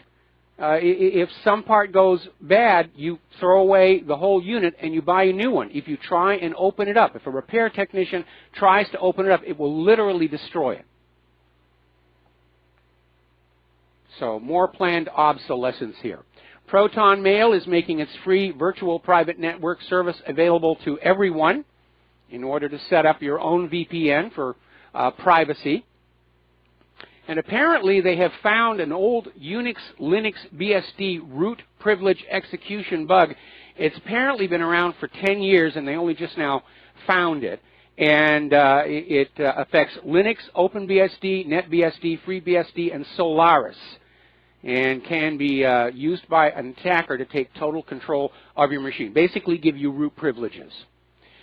Apparently on the dark web over in China, there's a $28 hacking tool that will allow you to break into anybody's webcam. So be careful what you're doing in front of that webcam here. Meanwhile, Great Britain and France are trying to convince social media companies to put in automated censorship of online content, to have filters, and also to make these tech companies legally liable if they fail to remove unacceptable content. No clear definition on what constitutes unacceptable content. And I have a feeling it's going to be a lot of the stuff that you see at whatreallyhappened.com. We're going to take a station break here. We're going to be back here with Dr. Renee Default after these few words. Aloha, America. Welcome back to our show, hour number 3. The phone lines are closed right now, and joining us for this hour is Dr. Renee Default. And Renee used to work at the FDA. We put up the link to her website before. She's the author of a new book, Unsafe at Any Meal, and we did link from whatreallyhappened.com to the Amazon page where you can get your own copy. So thank you for spending time with us today, Dr. Default. Thank you, Michael, for having me. I really appreciate this opportunity. Well, our listenership, our readership are obviously very concerned about all these stories about toxins in our food. We know that even before the acquisition by Amazon, Whole Foods had been hit with scandals of their products having chemicals you can't even imagine how they get into there. We know that Amazon got busted recently for selling a turmeric powder that had high quantities of lead, and you have to just sort of wonder what is going on with all of this stuff. So let's get into some questions here. You took early retirement in 2008 from the FDA, and you've just written and released the book now in 2017. Why did you write Unsafe at Any Meal now? Well, what I did after I left the FDA was I started a nonprofit called Food Ingredient and Health Research Institute, and that is the platform under which I could continue the research so we could make sure that our findings were for real, if you will. Mm-hmm. And so it took a number of years, and the last clinical trial we did with college students at Fort Peck, Montana, we were able to find a direct connection between processed food consumption and blood inorganic mercury levels and fasting glucose levels, meaning the more processed food you eat, the higher your inorganic blood mercury levels and the higher your fasting glucose. So there's a direct link there to, type 2 diabetes, essentially. And so we needed some hard data. We already knew that there was heavy metals in the food supply, but you see these heavy metals are allowed to be in the food supply by federal law and international food safety laws. And the thinking up to this point has been, it's okay to have small exposures. But the thinking came from rat studies that were done many, many years ago before other substances were even on the market that we consume at the same time, for example, high fructose corn syrup. Even, so all these studies that upon which the current regulations are based were done before our diet changed to be what it is today. Well, obviously. So, go ahead. I was going to say, well, obviously some new testing needs to be done, but we seem to be living in a situation where most of our government agencies are following the old adage, don't ask any questions you don't really want the answers to.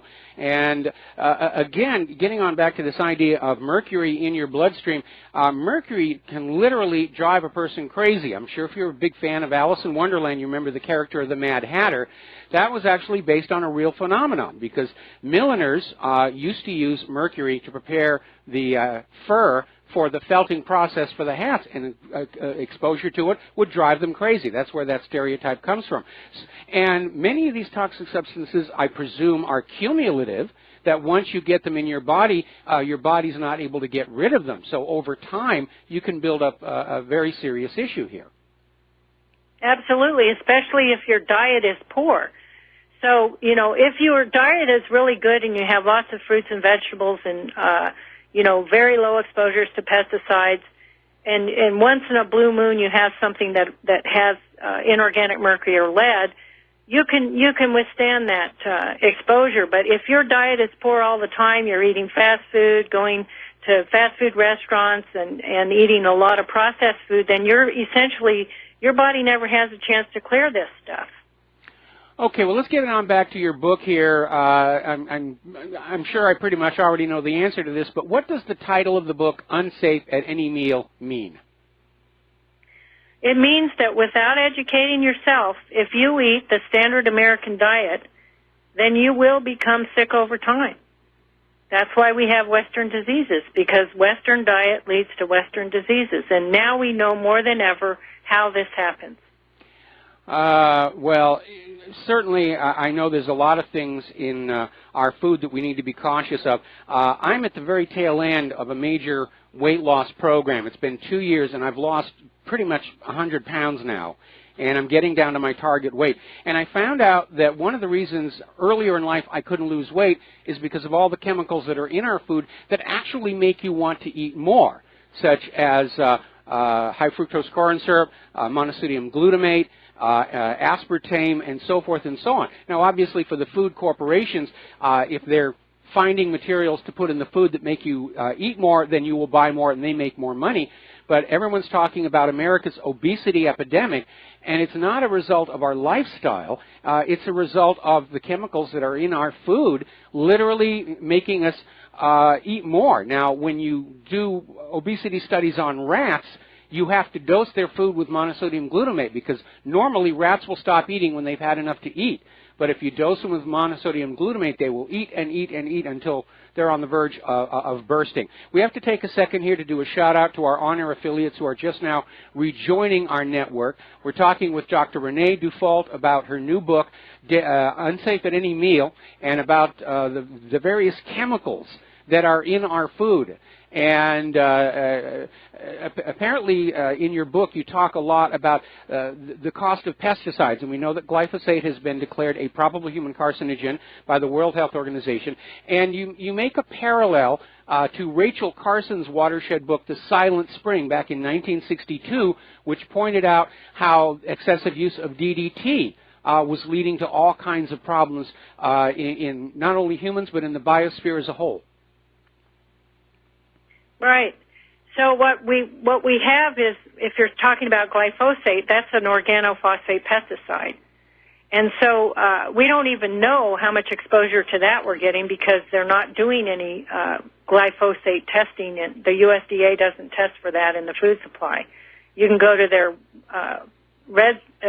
pesticide data webpage, and they have reports every year on what foods are testing for which pesticides, and they're not looking for glyphosate. So we don't even know how much of that we're being exposed to. But we do know what you need to be able to metabolize and excrete glyphosate, and and we know what interferes with that metabolism. And so high fructose corn syrup will interfere. So will inorganic mercury. These two things alone will suppress the gene that needs to be turned on to produce an enzyme to break down glyphosate. Oh boy! And Americans are consuming, on average, I think they're consuming close to 27 pounds per year of high fructose corn syrup. That's nasty stuff. Nasty stuff. Yeah, and so they're consuming 100 pounds of wheat, which is oftentimes contaminated with at least 2 different organophosphate pesticide chemicals, molecules. So, we're not eating what we need to eat to be able to metabolize and excrete the pesticides that we're getting. Now that's a real problem, and the problem is the glyphosate. They spray it on produce at the supermarket. Just because it makes the produce last longer and there's less spoilage and less loss. They even spray it on non-food products for whatever reason, including women's feminine napkins, I understand, which is that's some of the thinnest tissue in your body that you can absorb that through. Anyway, let's get on back to your book and talk about the correlation between this increased exposure to chemicals and the development of disorders like Alzheimer's disease, dementia. We know there's a huge, huge out-of-control problem with autism, and that's been linked to mercury as well. And it almost seems like, I think you indicated that the higher the heavy metal levels in the blood of children, the greater their disability. Absolutely. That's true. Okay. The more the higher the levels of inorganic mercury and lead, then the more autistic the child will be. The symptoms will be far greater. Okay, well, let's, for the benefit of our listeners, what exactly do we mean when we talk about heavy metals and the reactive versus inert component? Okay. Well, heavy metals, that just is, it just means that the element is denser. It will not float on water. For example, a lead weight in a fishing tackle box is solid and heavy compared to a styrofoam molecule. So heavy metals simply is referring to how dense they are and whether or not they'll float on water. Okay. Basically, that's what a heavy metal is. And so that we're talking lead, arsenic, cadmium, and mercury. Well, all of these are definitely toxic, and they're reactive to our chemistries. And you know, I have a question here that you just, you know, where does this stuff come from? For example, high fructose corn syrup. How does mercury get into high fructose corn syrup? How does lead get into turmeric powder? And again, where is the FDA in all of this? Well, in the case of high fructose corn syrup, mercuric chloride is added directly to the cornstarch during the processing. So at the front end of the process, they add mercuric chloride, and the reason why they add it is to stop the development of naturally occurring enzymes that are produced by the indigenous bacteria. So your cornstarch, it's going to have some bacteria on it that would produce enzymes that would degrade it over time and break it down. So to prevent the breakdown of the starch, they add the mercuric chloride because that's really toxic to single-celled organisms like bacteria. So it's added at the front end of the process, and then also the corn refiners they may not use it, but they can use mercury grade chloralkali products, which are like caustic soda or hydrogen chloride, and that's part of the recipe, if you will, to make the high fructose corn syrup. And if they use the chemicals, these two chemicals that are made using the mercury cell process, then you'll always have mercury residues. And in fact, when I worked at the FDA, I interviewed a corn syrup manufacturer, and I asked him what kind of caustic soda did he use in his process, and he said mercury cell. And I said, did you know that mercury cell caustic soda always has mercury residue? And he had no idea. So I think what's happened is we have these chemicals on the market, and there's only a couple of plants left in the United States, but that doesn't mean that they're not selling mercury-grade chloralkali chemicals in the U.S. because they import these chemicals. So we're getting them from somewhere. And the reason why they were using the mercury-grade chloralkali product to begin with, according to this manufacturer, was because it enhances the corn syrup shelf life, meaning the high fructose corn syrup will stay true to its form over time. So they're basically using these mercury compounds as a preservative, like they use the mercury-based thimerosal in vaccines. Absolutely. There's no doubt in my mind. In fact, the chlorine that's used to bleach flour has an allowable level of inorganic mercury. They know that they're going to use the mercury cell chlorine to bleach the flour, and so they know there's going to be some residue. And that prevents, by having that residue there, it prevents the development of mold in the flour. If you buy conventional flour and you put it on your shelf and you're in a humid environment, you're going to get mold. You won't get mold. There will be no mold because that flour will stay on the shelf forever. It's been chlorinated and it has pesticide residues, so you're not going to have any eggs hatching. But if you were to buy a bag of organic flour that is unbleached, you put it on a shelf in a humid environment, then you're going to get mold. So what I do with my organic flour is I put it in the refrigerator in a sealed plastic bag, and it stays good for as long as I need it to. That's a good idea. Now that you're giving us these suggestions, next question is going to be, what advice are you going to offer to parents regarding the diet of their children and changes that would be beneficial? Well, first of all, you want to avoid consumption of the high fructose corn syrup, all the corn sweeteners, and in my book I list them. And because there's other ones, there's maltodextrin, dextrose, there's a product line, in that same product line where they start with the cornstarch and apply mercuric chloride, you get a lot of different corn sweeteners. So you want to avoid those because you want to, the idea is to reduce inorganic mercury exposure.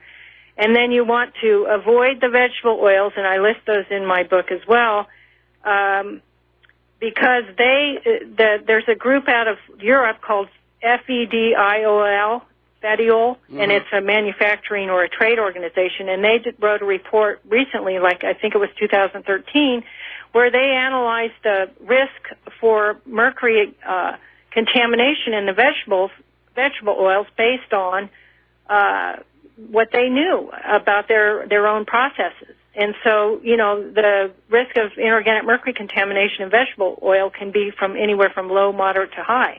So you want to avoid vegetable oils, and you also want to avoid food colors because they have allowable levels. There's some that are controlled more heavily by FDA than others. But they have allowable levels of lead, inorganic mercury, and arsenic. And these are certified food colors. And then there's also some food colors that are less regulated, and they have they also have, like, you might find them in organic processed foods. Annetto has allowable arsenic and lead, beta-carotene allowable arsenic and lead, caramel, so in other words, they know, and through the manufacturing processes and the way they make these ingredients, they know there's a risk of having these contaminants. So that's why they have regulations with allowable levels. And then there's also preservatives like citric acid, carrageenan, that they also have allowable levels. So you want to pretty much avoid any processed foods, frankly. Yes. And then, you want to stick with the whole foods. And if you have oatmeal, then, get the oatmeal that just has oats on the box. And then, rather than the fast cooking one with all the other ingredients that you don't need. Yes. Yeah. I mean, the general rule Claire and I follow at the supermarket is if we can't pronounce it, we're not going to put it into our mouths. So let's get back to the issue of the food coloring. How is this going to impact the development of children? Because they like pretty things, they're going to eat the pretty things, and everybody likes coloring their food to where it doesn't look like food anymore. Well, in the United Kingdom and European Union, some of these food colors are banned, and those that are still allowed, that have the allowable levels of some of the heavy metals, they have to have a label on the food products that contain them, with warning that it can cause hyperactivity in children. So, Europe has done their research, and most of the research actually came out of Europe that found the food colors to cause hyperactivity. So, and sodium benzoate does the same thing, by the way. It also has allowable heavy metals in it. So you want to, lead is very commonly found in elevated levels in children with hyperactivity. So you certainly want to avoid all the ingredients with allowable lead. And,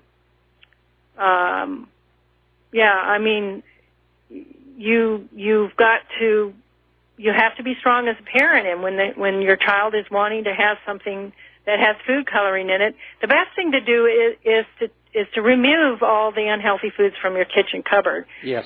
And just remove them from your kitchen, because you can control your own environment. It's harder when the kids are going to school and so forth, but at least you can control what your child gets at home. Boy, I shudder to think what they were getting in those Michelle Obama school lunches in terms of processed food. Anyway, we need to take a 3-minute break for commercials. We'll be back with Dr. Dufault after these few words. And aloha, America. Welcome back to the show. We're talking with Dr. Renee Dufault, and she's author of a book, Unsafe at Any Meal. You'll find the link to the Amazon page where you can buy it from my website, whatreallyhappened.com. And I'm already getting emails from people who are very impressed with your information, and so am I. I didn't know a lot of this material, and I'm probably going to get a copy of your book for myself and also for a family member who has a bunch of little tiny Kinters here. So, okay, the food color can cause hyperactivity, so can a lot of these other chemicals. Let's step back here to the issue of pesticides and what damage they can cause neurologically to both children and adults. Well, pesticides have been linked to autism, Parkinson's, and heart disease, even diabetes. So pesticides, these are human studies, and this is what we know from the evidence. So how it happens, well, that we don't know. We don't understand well how pesticides damage the brain and or how exposures lead to diabetes. That's, we don't know the hows. Mm-hmm. We just know that it does. In the case of high fructose corn syrup, we know through human studies, and actually a study done by USDA scientists, that it can lead to zinc loss. And so zinc is very important for the immune system. Okay. And we also know that when you're consuming products that expose you to inorganic mercury, we know that inorganic mercury displaces zinc, and in children who are hyperactive, they actually, when they consume food colors that have mercury in them, they will lose zinc in their urine. So if you're consuming products like high fructose corn syrup or food colors that lead to zinc loss, you are impairing your immune system. This is going to mean that you will start bioaccumulating the heavy metals. You won't be able to fend off the damage caused by pesticides. Well, and again on the issue of pesticides, if you think about it, these are all intentionally poisonous compounds, and the idea is that somehow they're only going to harm the pests, but won't harm you all that much, and that would be a nice ideal. But it's like chemotherapy. We're designing it to go after the cancer, but yes, it's going to make you sick as well. So a certain amount of caution would be warranted. And one of the things that concerns me is, especially in the current day and age, how many products are simply rushed to market without adequate testing, without long-term studies. Certainly you probably are familiar with that French study on GMO corn and Roundup pesticide, the glyphosate, where the rats started getting these huge tumors after 4 months, which was just 1 month longer than Monsanto's own testing ran, where they said it's perfectly safe to use. And there does seem to be a tremendous politicalization of that checks and balances process, which I guess gets us to your difficulties with the FDA. Now, we're coming up here on another commercial break. When we come on back, though, I'd like you to tell our listeners the story of what you did at the FDA when you started finding these problems and how they reacted. But in the meantime, what are some of the more prominent pesticide residue-carrying foods that people might not be aware of? That would be wheat, without a doubt. Yes, and the last reporting that was done by USDA was years ago, because they haven't reported publicly the pesticide residues in wheat and wheat flour for quite some time. But the fact is that the average American eats almost 100 pounds per year of wheat. And if they're eating conventional wheat, then they're getting organophosphate pesticide exposure, malathion, easily, because when that wheat is sitting in the silo, it can sit in the silo in storage for 5 years, and they will apply malathion repeatedly, as much as they need to make sure that grasshoppers and eggs don't hatch, or this is what's allowed. Whereas with organic flour, that flour has to be stored in refrigerators. We're going to have to let you go. Not let you go. We're going to have to put you on hold. When we come on back, though, I want to hear about the FDA and how they treated you. We'll be right back. Aloha America, welcome back to the show. We're talking with Dr. Renee Dufault. We're talking about her book, Dangerous at Any Meal. And Renee, would you share with us the story of exactly what happened to you when you first uncovered this problem while you were working at the FDA? Well, what I did was, it wasn't something I was looking to find. First of all, I was investigating the mercury cycle. Because when you, mercury pollution, whether it comes from coal-fired power plants or out wastewater from dental clinics, once it enters the water, then it ends up in the sediments of rivers and oceans, and it is then converted to methylmercury, which is what you find in fish. So someone asked me to put together a mercury cycle PowerPoint for a USGS conference. So, you know, I was just doing that. Well, when I was investigating the mercury cell chlor-alkali manufacturers, which these are the folks that make chlorine, and one way is to do it using mercury, I found out that mercury was always a residue in their products. And so then I started investigating, well, what is the biggest user of these products? And it turned out the high fructose corn syrup manufacturers were the biggest users of the caustic soda, the sodium hydroxide made from mercury. So then that's when I started investigating whether or not maybe there would be mercury in the high fructose corn syrup. And I was able to get a hold of some samples, and directly from the manufacturers. I actually sent out an FDA investigator to collect some. And then I had different laboratories analyze the samples, and they all found mercury in a certain percentage of them. So one of the collaborators was the University of California at Davis. Another one was Armed Forces Radiobiology Research Institute. So we went to the FDA Center for Food Safety, Food Additives Group, and we presented our findings. And we also did a study between conventional foods with the first or second ingredient of high fructose corn syrup and organic foods. And so we also knew that the conventional foods had mercury residues more often than the organic ones. So we had a lot of data to share with them. Well, after that presentation, I was promptly told by the management over there at CFSAN, Center for Food Safety and Applied Nutrition, that I needed to stop my investigation immediately. So anyway, I was in shock because I couldn't believe it, and I at the time didn't understand that you know, these mercury residues are expected to be in food products. I just didn't know that. It took me some time to get to the bottom of it, that it was actually allowed. So I ended up having to I wasn't allowed to use the findings that we had that were generated by a federal lab. That was a different lab who ran some samples. So I had to essentially make arrangements to retire, and that's what I did. And that's how, you know, after I did that, I was able to follow up the research, and it took time. It took a number of years to get all the ducks in a row and to show the actual harm to humans.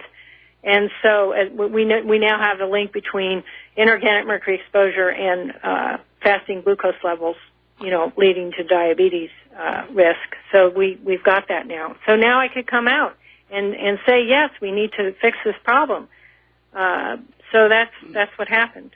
Well, you know, of course, we're all familiar with the water crisis over in Flint, Michigan, where there are high levels of lead, and now it's turning out that our tap water all across the country is seriously contaminated. Our infrastructure is being allowed to crumble away here.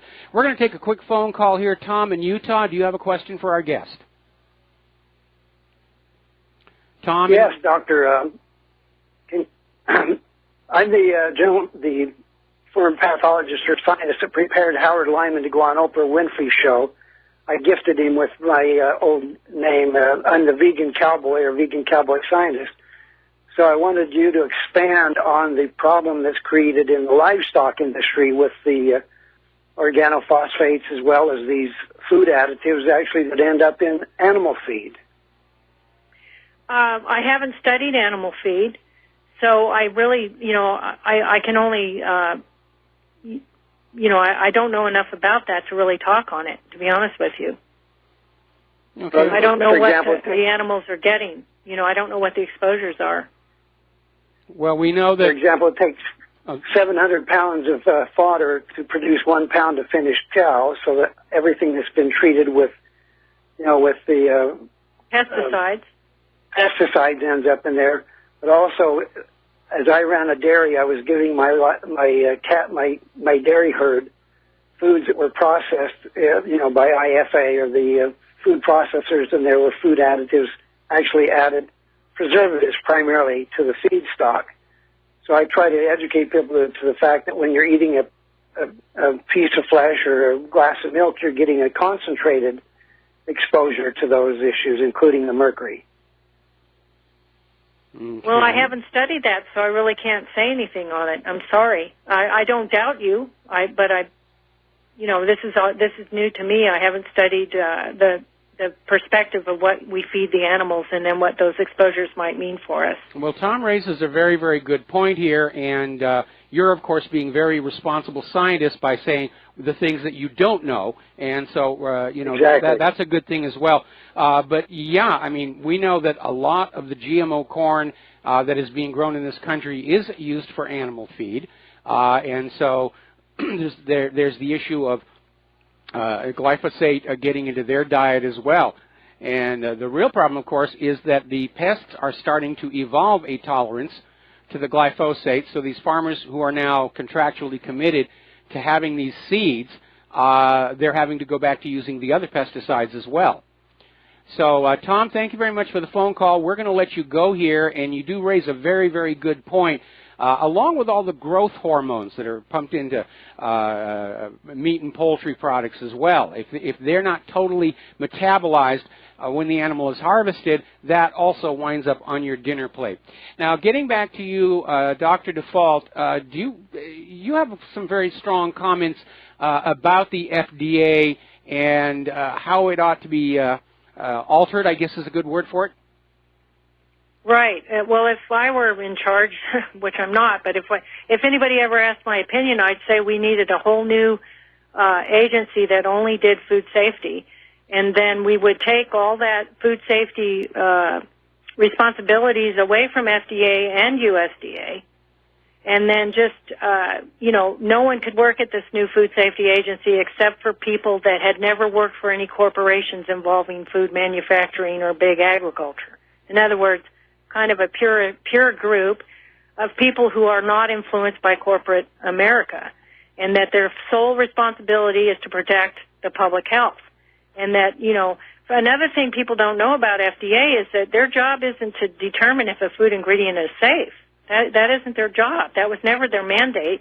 All that Congress ever allowed them to do from the beginning of its inception was to make sure that the labels on food products were true. In other words, that manufacturers were really truly putting in food products what it is that the labels said they were. So that's all. That's what FDA does. And by law, the food manufacturers have the responsibility to determine if a food ingredient is safe. So what we have is a situation where the food ingredient producers say whether or not they're safe or not, and FDA accepts that. So there's there's something wrong with that picture. Yeah, there's no enforcement there, and I understand that for ingredients in, for example, processed food below a certain minimum, the manufacturers are not required to put those on the label. That a given material has to be a certain percentage before it goes on that list. And we know that food labeling can be very dishonest. And again, getting on back to monosodium glutamate, a lot of people try and avoid it. It does make you want to eat more. For many people, such as yours truly, it's also a migraine trigger. So I'm always reading labels, watching out for MSG, monosodium glutamate, but because food manufacturers want you to eat it so that you eat more food and they make more money, they have all these euphemisms out there, like hydrolyzed yeast protein and all these other, I think there's something like 30 different names that all mean added MSG. And there is a allowable lead in MSG, up to 1 parts per million, just to give you a heads up on that. Okay. All right, so you dedicated your new book to your children, grandchildren, and the next generation. Why exactly did you do that? I did that because the children are our future. That is our legacy, is our children. And what we eat today as parents is going to color their health in the future. Whatever we eat is going to determine how healthy our children are. And this is the study of how our genes are passed on from one generation to the next, and how even our metabolism is passed on. How our genes work is passed on from one generation to the next. This is all new. This new field of epigenetics, how what we eat determines how our genes behave, is a new field. And I wanted to dedicate the book to the children because it's important for parents to understand that what they eat today is going to determine the health outcomes tomorrow of their children and grandchildren. So whatever a pregnant woman eats and drinks is going to determine whether or not her child is born with a neurodevelopmental disorder, or if the child will develop type 2 diabetes or even heart disease. Well, now, we do know that... Go ahead. No, go ahead. I didn't mean to interrupt. Well, a child diagnosed with autism or ADHD can lose their diagnosis by making healthy dietary changes. So, this is a fact. And that's why I'm dedicating the book to the children, grandchildren, and the next generation.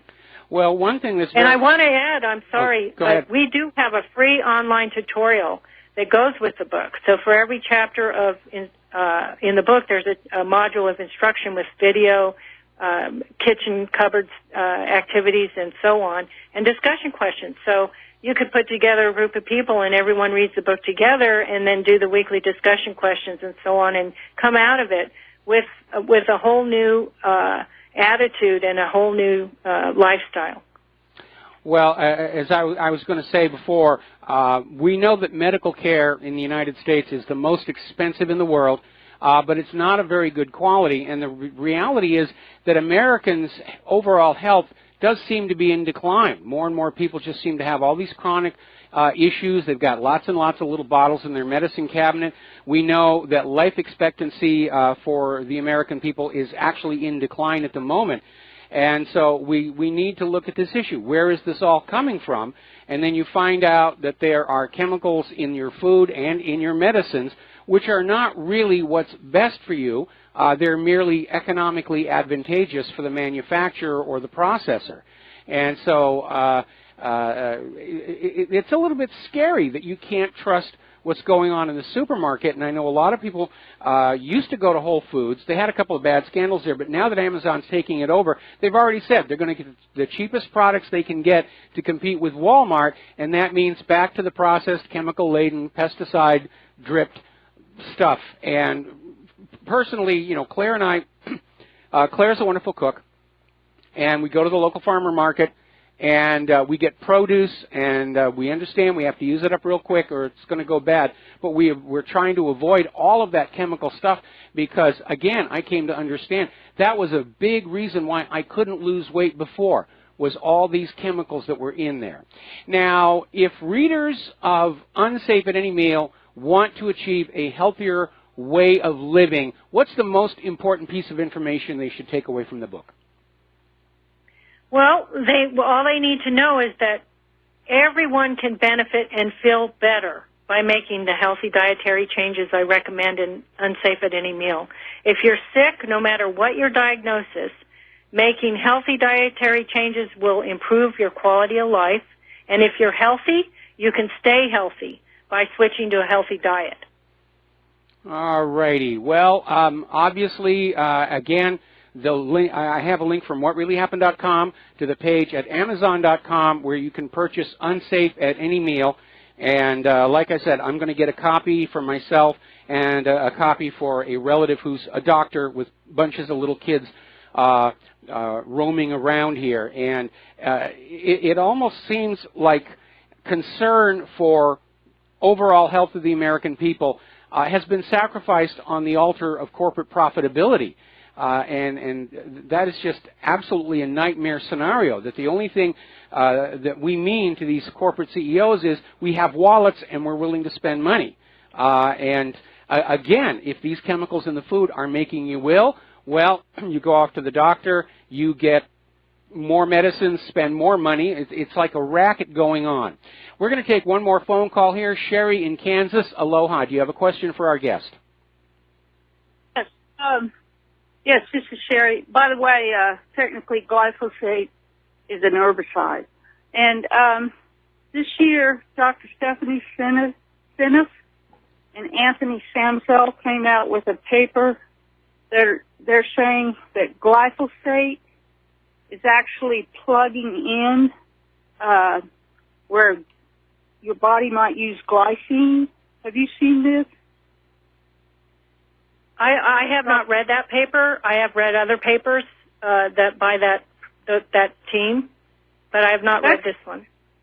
Yeah, it's on the WesternAPriceFoundation.org, and it's, to me, this is very serious because your body uses glycine in a lot of places, and it's in their paper. They're saying that connective tissue, which your body is like 25% connective tissue, and glycine's used a lot in there. It's used in our DNA strands.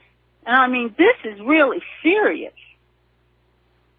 And they're saying it sounds like just one more potential pathway of disease. We have knowledge now of several different pathways. Yeah. Well, you ought to look into that because to me, they said that gelatin, glycine's in gelatin, and that they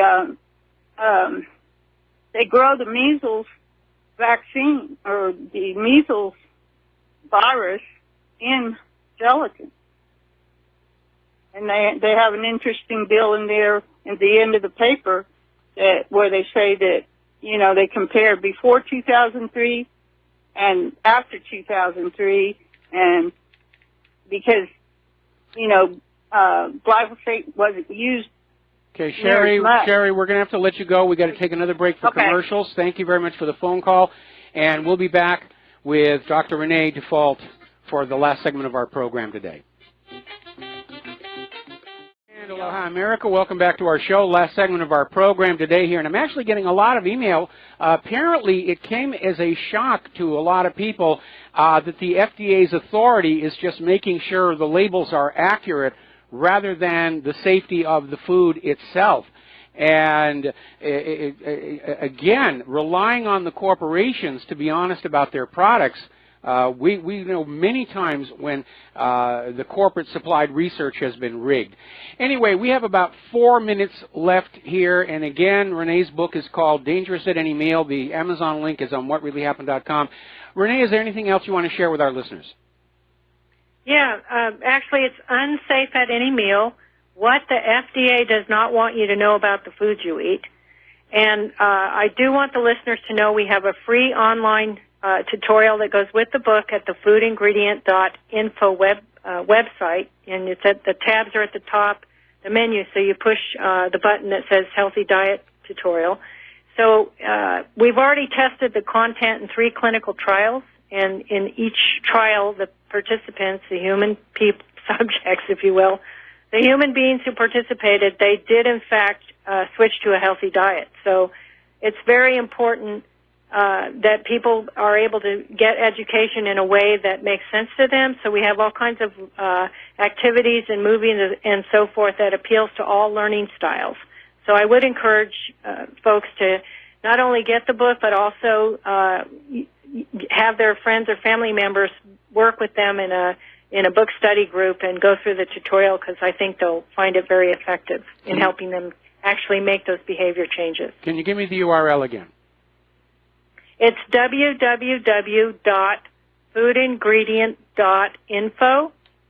Okay. All right. I'm going to put a link to that from whatreallyhappened.com right now so that people can take a look at that. Well, it's been an eye-opening interview. I learned an awful lot here that I was unaware of, and judging by the email, so did a lot of other people.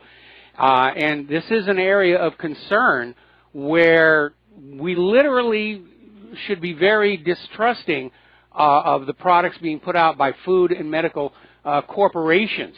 And you were talking about, the caller was talking about how glyphosate may fit into the receptor sockets for glycine, and that's been a big problem with GMO in general because of malformed proteins that are fitting into receptors in your body, and they don't quite fit, and you can get illnesses resulting from that as well. So it's a big issue, and you have a lot of courage for leaving your position at the FDA and starting this foundation of yours and continuing the work. Because it is very, very important. And again, I had no idea that some of this stuff was out there, and I'm definitely going to be getting 2 copies of your book as soon as we sign off the radio show. So, Dr. Default, thank you very much for being with us today, and I think somewhere down the road we're probably going to have you back again, because this is important stuff.